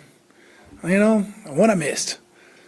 So we got growth. We got growing to do. As we're in season, I'll let accolades be where they are. I'm just want to help the defense try and win, and I feel like I can do that. And when activated, just call my name, and I'll answer every time. I think that our defense has shown some possibilities, and we still got to continue to grow. We let a long streaky run happen on headed towards the sideline or whatever that was, that went for like 40 or 50, and that was in a quarterback scurry. We eliminate those two. I feel much better about the day on the run. And at the end of the day, we showed up big in our 2-minute. Just the way the defense was rallying. DeMario seemed like he was everywhere. Carl seemed like he was everywhere. I think our big middle was up their play as the game went on. I'm excited to be a part of the defense in any facet, let alone I'd love to be a part of it in every facet. How do we get some of that level swag? I appreciate. He was like, one was free, and the one you're talking about is the one he's saying is free, because like there really wasn't much to that other than he did finish it off. Like Kyler is very good at escaping. You saw that later in the game when he said he missed one. Like he had a chance for another sack, and Kyler just kind of did his Kyler thing. But yeah, that first one, he just kind of came around the edge. It was a screen, and they just didn't execute it very well. And he was just back there and like, all right, I'll take this. But I think that was, like one of the issues for Cam last year is I think Todd Grantham. Well, Todd Grantham, and then he was. You hate to be like off the sack board for that long, and it took him until week 10 to get his first sack. And so it's just a lot of negativity builds, and you just like you put pressure on it, and then it's just you get frustrated. So I think it was helpful just to get that out of the way, Yeah, I want happy Cam. Yeah, right. And then he had another sack that he split with Cam or Chase Young later in the game. He had a pass defense where a really nice play, and he's always been good at that. And that's what I've been saying about Cam. Like people are like, "God, get rid of Cam." And my thing was like, I don't necessarily want him to be a full-time edge rusher for this team, but he's still a really good run defender, first of all. And I think like you're looking at, okay, who's our third edge rusher? Who's a guy that, isn't going to have a full-time role, but when he comes off, when we need a guy, like, are you going to find better options than him? Nope. And that's why, like, he's still able to impact games. Now, if he was out, if you asked him to do that every week, and I was like, you can find better options as a full-time, like, we're going to pay this guy type starter. You're not finding people on the free agent market, like, you're not off the street, who are going to have a bigger impact on a game than him. And he also adds that 15 years of experience and the veteran leadership. And like, that's why I didn't have a problem with them keeping him around as long as he's willing to stay around, because he does add something. Now, it's like, and I think the biggest thing for me was them getting to a point where they didn't feel obligated to play him all the time. And he's accepted that. He's a role player, and he can be a really effective role player. And that's what you saw in this game. I just know that too, with anytime Cam's out there, you're getting 100%, no doubt from him. Yeah, right. And he's, he's a fun guy to root for. He's a good dude. He belongs in black and gold. I don't want to see him go anywhere. Plays pickleball. I actually ran into him playing pickleball a few weeks ago because I started playing at the Exchange downtown, and he was out there, and I went and I actually had to kick him off the court because I had to reserve the court that he was playing on. He was like in a free play thing, whatever. But it was funny because people there were like, "Man, Cam's pretty good at this," and I was like, hey, "He's a professional athlete." It would be a red flag if he couldn't do this, But no, and he's like such a big part of the community. He was at schools today, right? Like every Tuesday or Monday, whatever. He's in schools. And so, how tiny does he make the pickleball court look?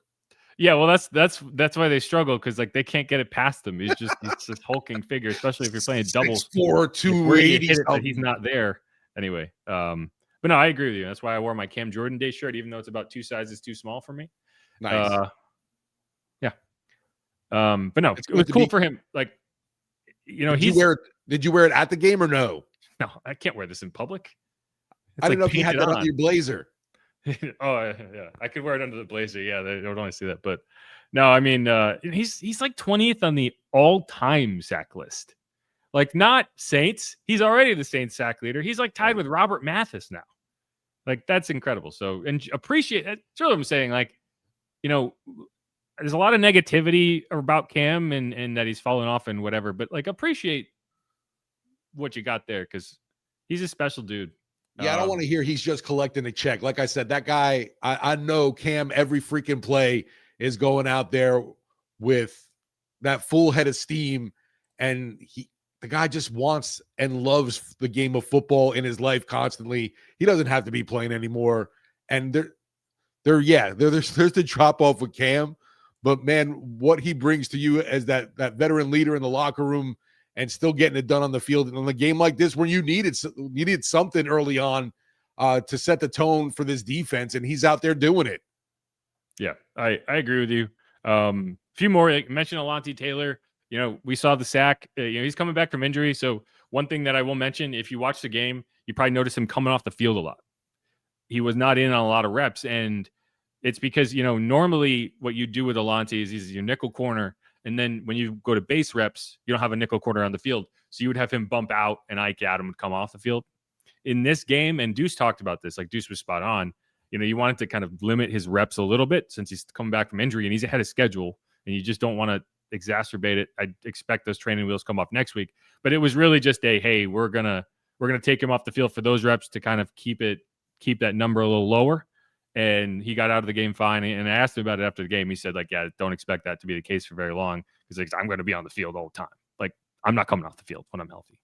And so I would expect even this week, you'll get back to him being on the field for pretty close to 100% of snaps. Also, a shout out to a big guy on the defense and also making that big special teams play in Brazil. Seems like we got a knack for blocking field goals, man. Not just blocking field goals, but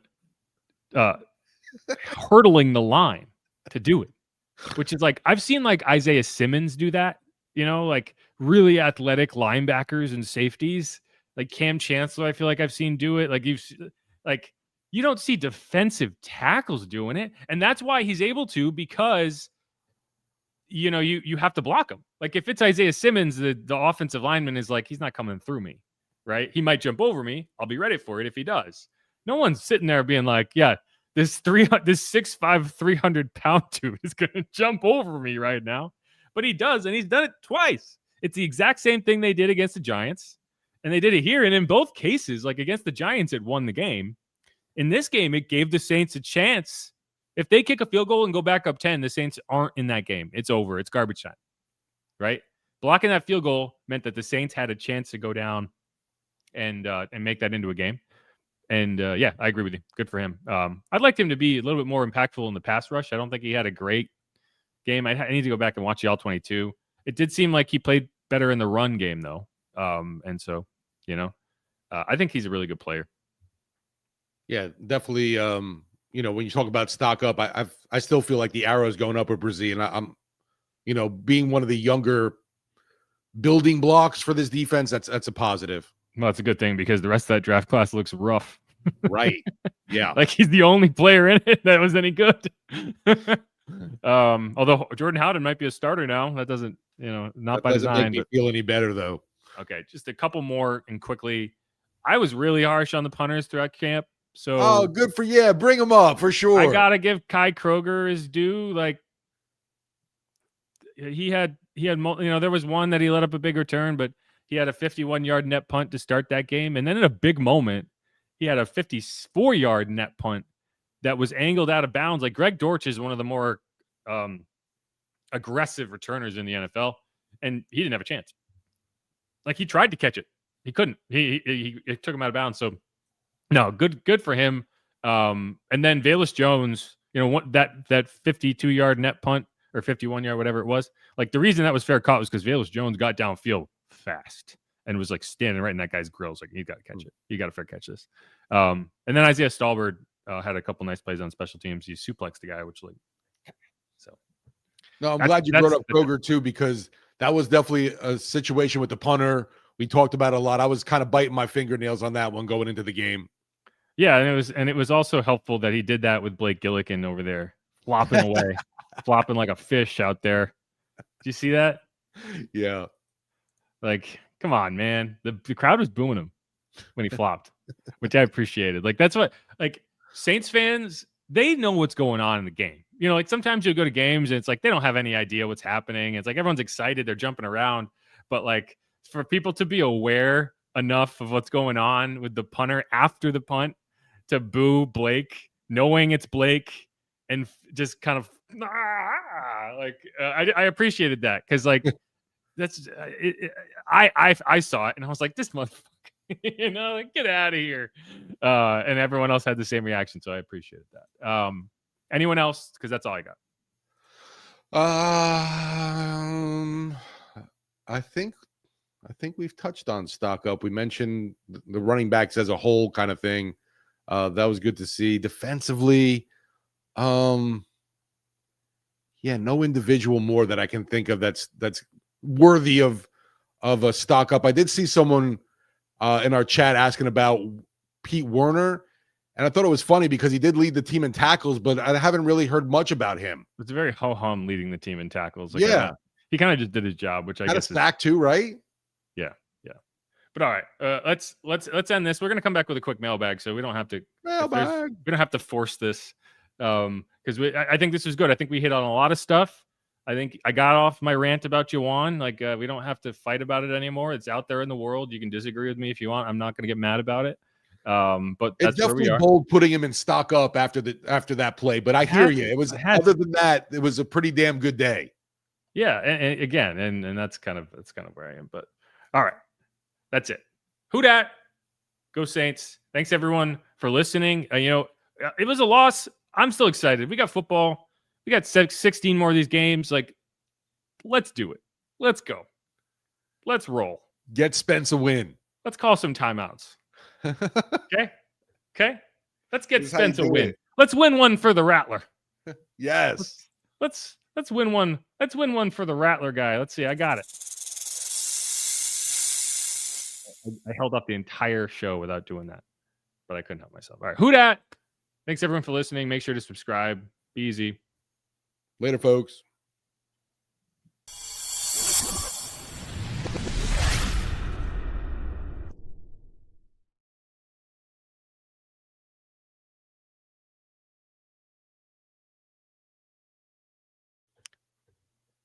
I thought you said it was over. They're back now. What? It's a secret extra episode. Encore. Encore. Encore. That's what we should start calling it. An encore mailbag. This one's going to be quick because Kellen Moore is going to talk soon. And this has already been going for 90 minutes, but I do want to get to a few questions. Yeah. So Steve, if you want to hit us with a quick intro, we can do it. Welcome back into another mailbag edition of Inside Black and Gold. Steve Geller along with Jeff Nowak. Happy to answer your questions after a tough Saints loss week one, snapping that opening week streak that they had going. Cardinals winning 20-13. But man, at least the black and gold battled in this one. We saw a team that did not look like the worst team in the NFL, at least to me. No, I agree with you. I agree with you. And, I guess we'll talk about it again since we got to it at the front of the last episode. But, what would you want to see the Saints do at safety? I'm going to start with my own question. I'm curious, where would you go if you were the Saints trying to fix it? Well, assuming Julian Blackmon, there's a torn labrum. That's the report. And, they're going to they're going to do tests, probably going to be out for the season. We'll see. Maybe they get lucky. Maybe it's something else. But like assuming Julian is out, where are you looking? I'm going to the rookie, I guess, in Jonas Sanker, and seeing if you can plug him in there for a bit while you scour the veteran free agent market and see what's out there that you can bring in. But I don't think whoever you do happen to find, you're going to have to bring in something. But I don't think they're going to be necessarily ready for week 2 of the season. So I'm going with the rookie week 2 against the Niners. Yeah. Right. Like whether you bring in a guy or not, you could go out and make a trade. You could do whatever you want. They're not going to be ready to start in 6 days. Like right. I'm thinking about the now. Right. So someone on your roster is going to have to play. It's probably going to be Howden just because, do we want that though? Huh? Do we want to see Howden? No, I don't. I do not think Howden is a particularly good defensive player. I think he's valuable on special teams. He's a decent fill-in. He's not a starter. Sanker probably has more upside, but I think he's more of a box safety right now. And I worry that if I put him in bad situations, he's going to get burned and he loses all of his confidence that I think he's been able to build. And so I'm hesitant to do that. It's a bad situation. And so we'll see. I trust Brandon Staley to find a way. Maybe Quincy Riley is a player that you can get some work at safety. But again, that's another situation. It's like, do you really want to just the same situation with Sanker? But I do want to get Quincy on the field somehow. It's a bad situation. There's just no way to spin it. Yeah, not ideal for sure. And I'm curious, obviously Brandon Staley is going to have a huge say in this. Yeah, I do think Brandon, one of the things I appreciate about him is he can be very flexible and he's able to make adjustments on the fly. And I thought he handled that game very well, like the game plan. Like the Cardinals really didn't have much. I saw someone being annoyed that they didn't stop Trey McBride. I think what happened in that game is you rolled more coverage Marv's way. You shut down Marvin Harrison Jr. in the second half, and you have it's a pick your poison situation, right? Like you got to take something away, and you can't take both. So that's why Trey got it. But I think the game plan worked. That's a good offense. Like there's a lot of playmakers on that offense. Board Elise says time to knock on Tyron's door, which that would be hilarious. Although he doesn't know defense either. Yeah, Tyron, you sure you want to be retired? Oh man, unretiring. How about that? Unretiring. I did see him hanging out with Derek Carr, doing some pregame for the Brazil game. Which really? Yeah. And I did think it was funny. Like people were like, "Wow, Derek Carr has a personality." Yeah, he's so good at this, and he was really good at it. He's got a great guy. John Gruden I didn't see impression. that. No, he did. I think he has a future in the studio analysis. I don't know about the play-by-play or the color analyst role because I just think he's but he's good at that, like green screen stuff. And it was funny. I think it was Ralph Malbrough who was like, "Man, if Derek was like this with the Saints, people wouldn't have hated him." And I'm like, that's completely wrong. Like y'all hated Derek Carr. It wasn't because there's nothing he could have done. He could have been like prime Rodney Dangerfield and y'all would have found there was no winning anyone over for Derek.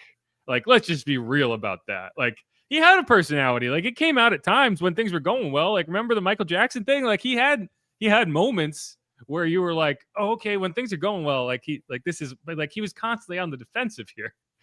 And like, I'm not saying like we should bring him back or anything like that. Like I'm more than happy that I don't have to talk about Derek anymore. Brought it up, but I do think it's funny because it's like, no, comedian Derek Carr would not have done any better here. No, because it was like basically what I felt, Jeff. It was Dennis Allen, Derek Carr. We've got the Raiders rejects. We don't like them. Yeah, that was mission number one, was getting him out of town for a lot of people, and like there was nothing was redeeming that. Like, and that said, I do think he is going to be good at that if he keeps doing it because again, he did a really good job. Like I was engaged the whole time. And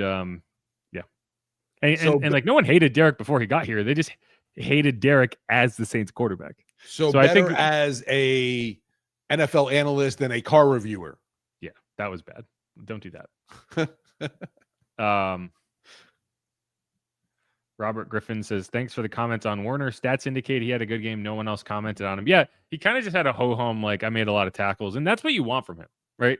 He needs to fill gaps. He needs to make tackles. And the less I hear his name, the better, because he's not the guy you're sending on a lot of blitzes. But, yeah. I was on the sideline before that Alante Taylor sack going, send the house! Send the house! I was like, they might get annoyed at me because I'm not supposed to be yelling down here, but I was very adamant that they needed to send everyone. I was talking to Tyler prior to that, and I was like, send everyone. I don't care if they have a 70-yard touchdown. Send everyone. And they did, and I appreciate it because that's you had to. It's like if Kyler finds a guy open and he runs forever, fine. You can't let him get a first down because the game's over. Whether he scores or whether it's a first down, send the freaking house. And then they did. So anyway, yeah. I need to chill because like that end of that game, I was getting a little like I have a hard time like not getting excited when stuff like that's happening, and I'm just like, so you emote a lot. Yeah, I'm going like this, and yeah, you know, I was doing the surrender cobra after Juwan didn't catch the ball, you know. I think that was a snapshot of most. But yeah, I was Ashley. If you guys, Ashley, oh, she's at every game. She sees me, like I'm just down there, just like what the. Yeah, but like I can be a lot more like it's better than being in the press box because it's loud down there, so no one really knows it's me yelling. Although occasionally some of the camera guys will be like, "Chill, what are you doing? Relax, dude. What are you doing? Come on." I just get excited. I love football. Well, yeah, and I don't have to tell you, being right up in it, it's hard not to be emotional, I'll say. Yeah, right. You're right there in it. Jerry G says, I'm still in good spirits after the Saints loss. Borderly says, yeah, at least the game was watchable. And like, that's what I kind of said. Like, yeah, when my prediction for this season was 4-13, right? But in that prediction, I wrote that I expect the Saints to be in a lot of games. Like, I expect them to be competitive. I just don't think this team is going to be in the position where they finish off a lot of those games, right? Because that's what you had. You had the Saints, like they were competitive. The Cardinals came in as 6.5 point road favorites. Did they look like they were a touchdown better than the Saints? Heck no. I mean, like from a talent perspective, that's what everyone thinks, but it was close. So like, and so if they play games that they're in and come down to the end and then you just can't pull them out, like that's way different. We talked about this in the last episode, like the Thursday night game against the Cardinals a couple years back. That game was over at halftime. That was the keep doing what you're doing game. Andy Dalton had 3 interceptions in the first half. Like those games you turn off in the third quarter. And now infamous GIF too. Yeah. Yeah. The Marco Wilson flying. Yeah. Mina Kimes has like a framed photo of it. Ugh. I was on the sideline for that one. That sucked. Right. Well, that's what I mean. Like I have to stand out there to the bitter end regardless. So as I appreciate maybe a little more than some other people when it's like, keep me entertained, please. Like at least give me something to watch. Okay. One more and then we'll take a quick break. Granderson had a great game. This is KD. Contained the edge well. Yeah, I thought Granderson and Cam both played well. And it made me feel a little better because Chase is going to get back out there. I don't know if he's going to miss another week or not. Like, that's going to be a question for this week. But if he does have to miss another week, I at least feel okay that, like, they can survive with Cam and Grando out there, which, you know, like, the change to 3-4, the outside linebacker role, that was never a given that these guys were going to be able to adapt to that. But I feel like they have. So, yeah, no, good point. Good point. We haven't talked about Granderson. Granderson also had a sack and a half.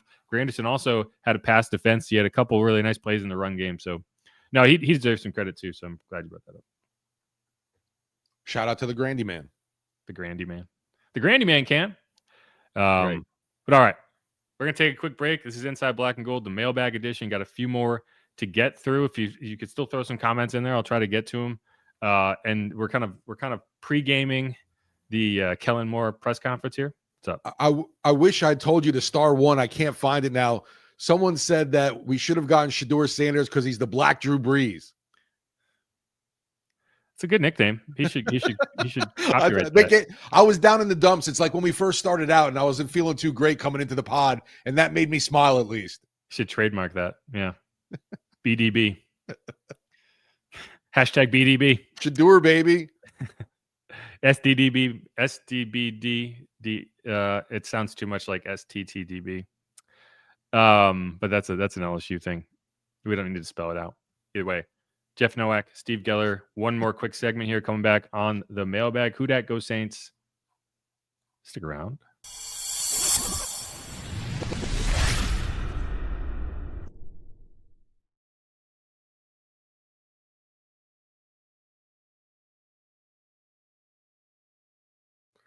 I have to give credit where credit's due, Jeff. I found it.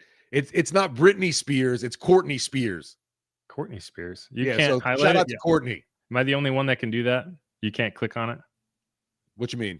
I think I'm in control. I don't think you can. But Oh, you mean to like put it up on here? Yeah. No, I don't think you have that I don't ability. have those I capabilities. don't trust you with those powers. You're probably justified with that. Yeah. But all right. And we are back on Inside Black and Gold. One more quick mailbag segment here, looking back on the Saints and the Cardinals. Cardinals won 20-13, came down to the final moments, but Saints couldn't pull it out. Juwan Johnson couldn't hold on. It is what it is. Red K Dog says Jimmy Graham's making that catch. You're probably right. But Juwan, and if your main criticism of Juwan is he's not prime Jimmy Graham, then I don't know, man. I mean, that when you see it, the helmet coming in to lodge the ball loose, I don't know how you hold on to it. I'll tell you why Jimmy Graham makes that catch. It's because Jimmy Graham is 6'8", and he does not have to. No, seriously, he doesn't have to have a full extension to get the ball. He goes up and catches it more around his head and is able to secure it in a way that Juwan wasn't, because he had to go for a full extension and like that's the difference between being a 6'8" tight end and a 6'4" tight end. But that is what it is, and you're probably right. Jimmy Graham probably does make that catch. But it is what it is. But he's Will retired Hildebrand, too, so we got to ask him to come out of retirement too, Jeff. He's done canoeing. He's rowing. he didn't canoe the Arctic Ocean. That would be impressive if he was out there like for like 10 straight days. That's the real test. Give him a call. Yep. Jimmy. Will Hildebrand says, "Wait, Jeff, you have day-old timeouts?" Yeah, I'm like a bakery. Yeah, come in after the game, and I'll give you a really good deal on my day-old timeouts. They're still good. Might be a little stale. You know, you lose 5 seconds every couple of days or so, but they'll still be valid. Trust me, you can still use them. It's hard to wink in the right way on this. I'm like in reverse. Oh, the guy we haven't talked about. So 992 RAS says Valet wasn't even out there. They had Cooks in. So he's talking about the last play. Yeah, I've seen, and this is not really the question here, but I'm going to kind of infer the question that this is even in response to, which is why wasn't Devon Valet more involved? I saw this question on Twitter a few times. Like, he got here 2 weeks ago. It was always going to be, and we talked about this in the pregame, like his involvement was going to be through select packages, right? And so there was stuff he was in on. There were personnel packages he was in on. There were personnel packages he wasn't in on. So the final play, if he wasn't in there, it's because the personnel package they called for didn't have him. Was that a mistake? Maybe. But, you know, in a month, you're going to have a way more established plan for what he can do. He still made an impact on the game. He drew a defensive pass interference penalty. It was a big play for first down. And then he had a nice little sliding sideline grab on that drive late in the game. So like it was nice to see him out there doing something. He'll continue to get kind of built in. Hopefully, you know, week 2 against 49ers, I don't think he's going to be at kind of his full form. But you're going to get closer and closer. And I'd imagine by like week 5, it'll be like, this is the snap count that we expect him to get every week, or at least like, you know what I'm saying? Yeah, we didn't get to see at all that kind of chemistry building with Spencer Rattler at practice, because, you know, by the time they got Valet in, it was like basically you get to watch stretch and you're done with practice now. We don't get to see like what's going on there. I don't know how far along he is, how that, like I said, the chemistry is developing with the QB. Yeah, and that's one of the challenges you have when you wait that long. Like they would have probably rather drafted a guy. It didn't work out. Right. And so you brought him in late, and that's like one of the consequences of that is he wasn't available to help you in certain instances in week one.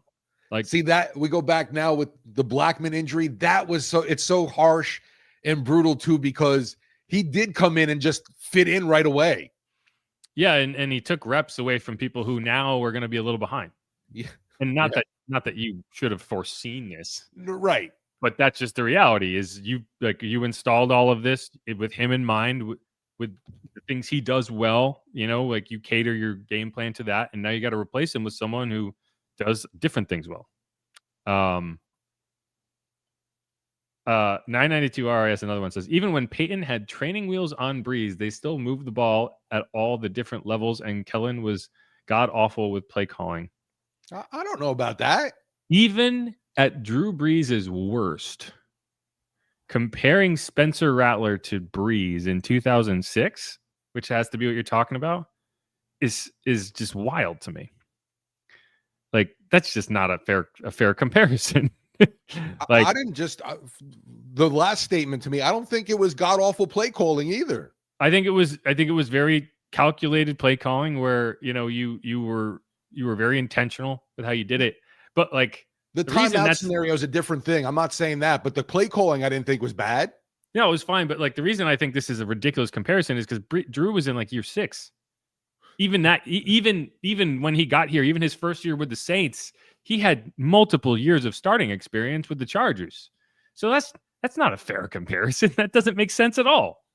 You're not going to treat year 2 Spencer Rattler, a 5th round pick, like year 6 Drew Brees, a guy you committed to as your franchise quarterback. Like, you're just not. And yeah, in 2006, you probably had a different game plan than you had in 2011, but that's just not a fair comparison. So I did want to let that see the light of day so I could slap it down. That's what I'm here to do. I'm not here to be friends with you. You're doing a Akeem. That was from what movie was that? I just remember it was a commercial with Akeem. Well, that's the Kembe. The Kembe. I'm sorry. Yeah, not Akeem. But there's that's like a movie where it's just like Oh, it's Happy Gilmore. I was gonna say Jurassic Park too, when they try to get in the computer, maybe. Oh, that's what it is. You're right. I'm thinking of Happy Gilmore, the clown, where the teeth keep coming down. But you're right. It's Kevin Knight. No, Knight. What's his name? Wayne Knight. It's Wayne Knight. Yeah, that's what it was. Okay, glad we got there. Ding ding ding. It's a good point to call out. Edelmiro Rodriguez says soft and weak analysis. That's what we're here for. That's what I strive for, baby. But I am here to make you mad. I cannot do more. MB says, fair enough, Jeff, but would Michael Thomas have caught that? Probably. Yeah, I mean, Michael Thomas was fantastic. Which version of Michael Thomas?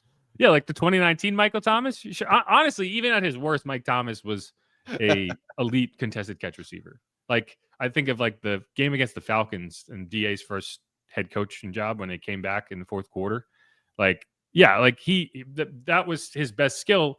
Yeah, okay. If you're asking Juwan Johnson, like, oh, is Juwan Johnson prime Michael Thomas? Yeah, probably not.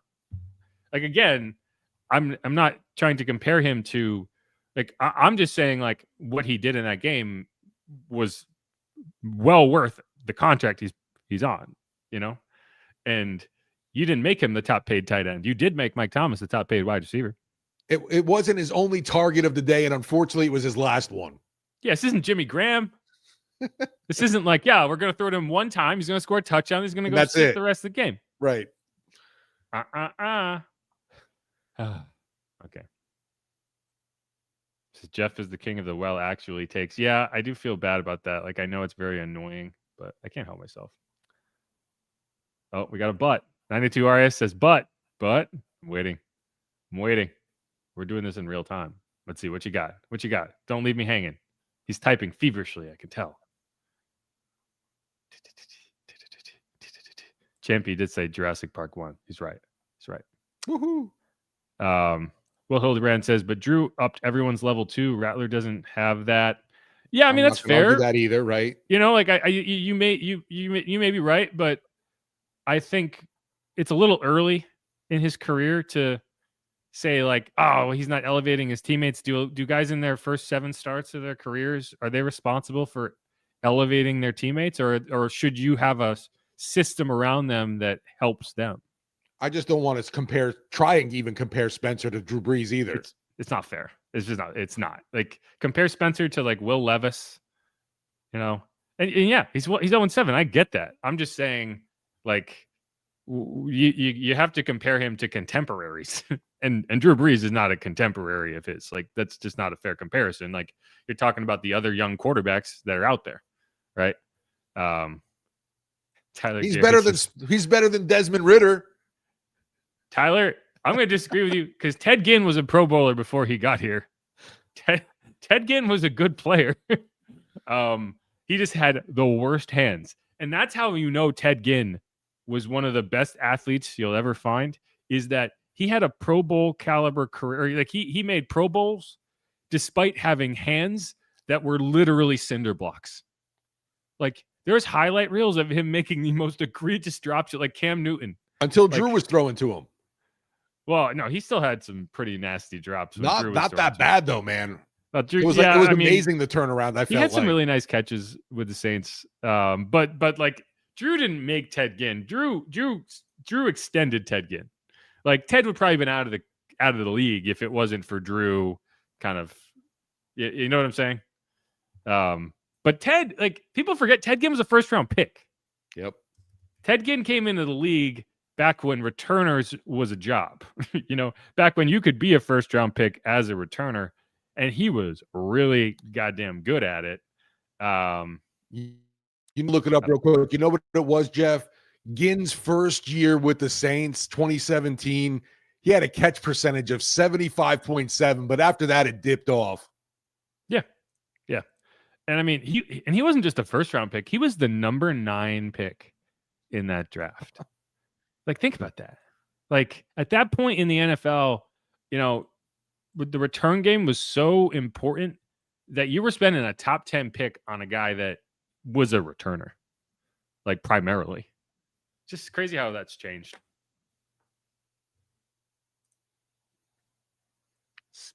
Ted Ginn had hype. He was a hype. Yeah. All right. That's all I got.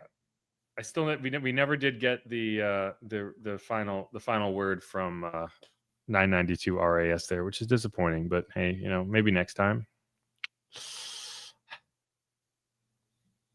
Anything else before we go? No, anxious to hear. I guess coming up in just a couple minutes, Kellen Moore speaking, New Orleans Saints YouTube channel. Go check it out over there.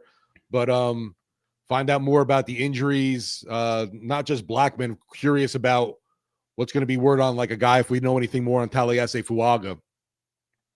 Yeah, we didn't talk about Fuaga, but I'm concerned about, you know, he didn't have a good game either. This is not me reporting this. This is just based on body language, and I think he got benched. It was a bad game. It was like just the way he was. It reminded me, his body language reminded me very much of Alontae Taylor out in LA against the Rams. Okay. He was just sitting there by himself. Like, he didn't go back to the locker room. I didn't even see him going to the tent. He just had a heat wrap on his knee, which he has been dealing with something with his knee. So maybe it was a situation where he was just playing not high. He wasn't playing at a high enough level. And they're like, we got to pull you. And Austin Richards, we should have had him on the stock up list, because Austin Richards came in and played pretty well for a guy who just showed up 2 weeks ago. But the body language from him, he wasn't talking to anybody. He was just staring at the screen the entire fourth quarter. And then Alvin came out. I was like, I talked to him. He's good. Like, it's like, if you had a knee injury that was bad enough that you're not even going to try to play through it, you would be in the back getting treatment. You wouldn't be sitting on the bench. Something happened there. And he was upset about it. So, like, I don't know. Just curious to see how that goes. I'd be surprised. Yeah, I felt like we were so worried about the left side. The right side was not that good yesterday. Yeah, no, there was a lot of pressure off the right side. And you know, he has been dealing with a knee issue, so maybe that's something that crept up and just got to a level where he just wasn't playing well. But yeah, and we'll see. But that's definitely one to watch, because I didn't like what I saw from him on the bench. I didn't like the body language. I feel you, right? It's all about reading folks. Yeah. And like people would sit down next to him, he wouldn't even acknowledge him. So I don't know. Like, I don't want to make too big of a deal of it. It's just it didn't strike me as like this. It wasn't just your typical, hey, he got hurt and he's out type situation. Yeah. There was more to it than that. So we'll have to wait and see. But well, I guess I'm hoping that's the case because I'd hate for him to be on the shelf with a knee issue. Couteret says Jeremy Shockey makes that catch. Maybe, honestly, Jeremy Shockey was able to make some pretty impressive catches.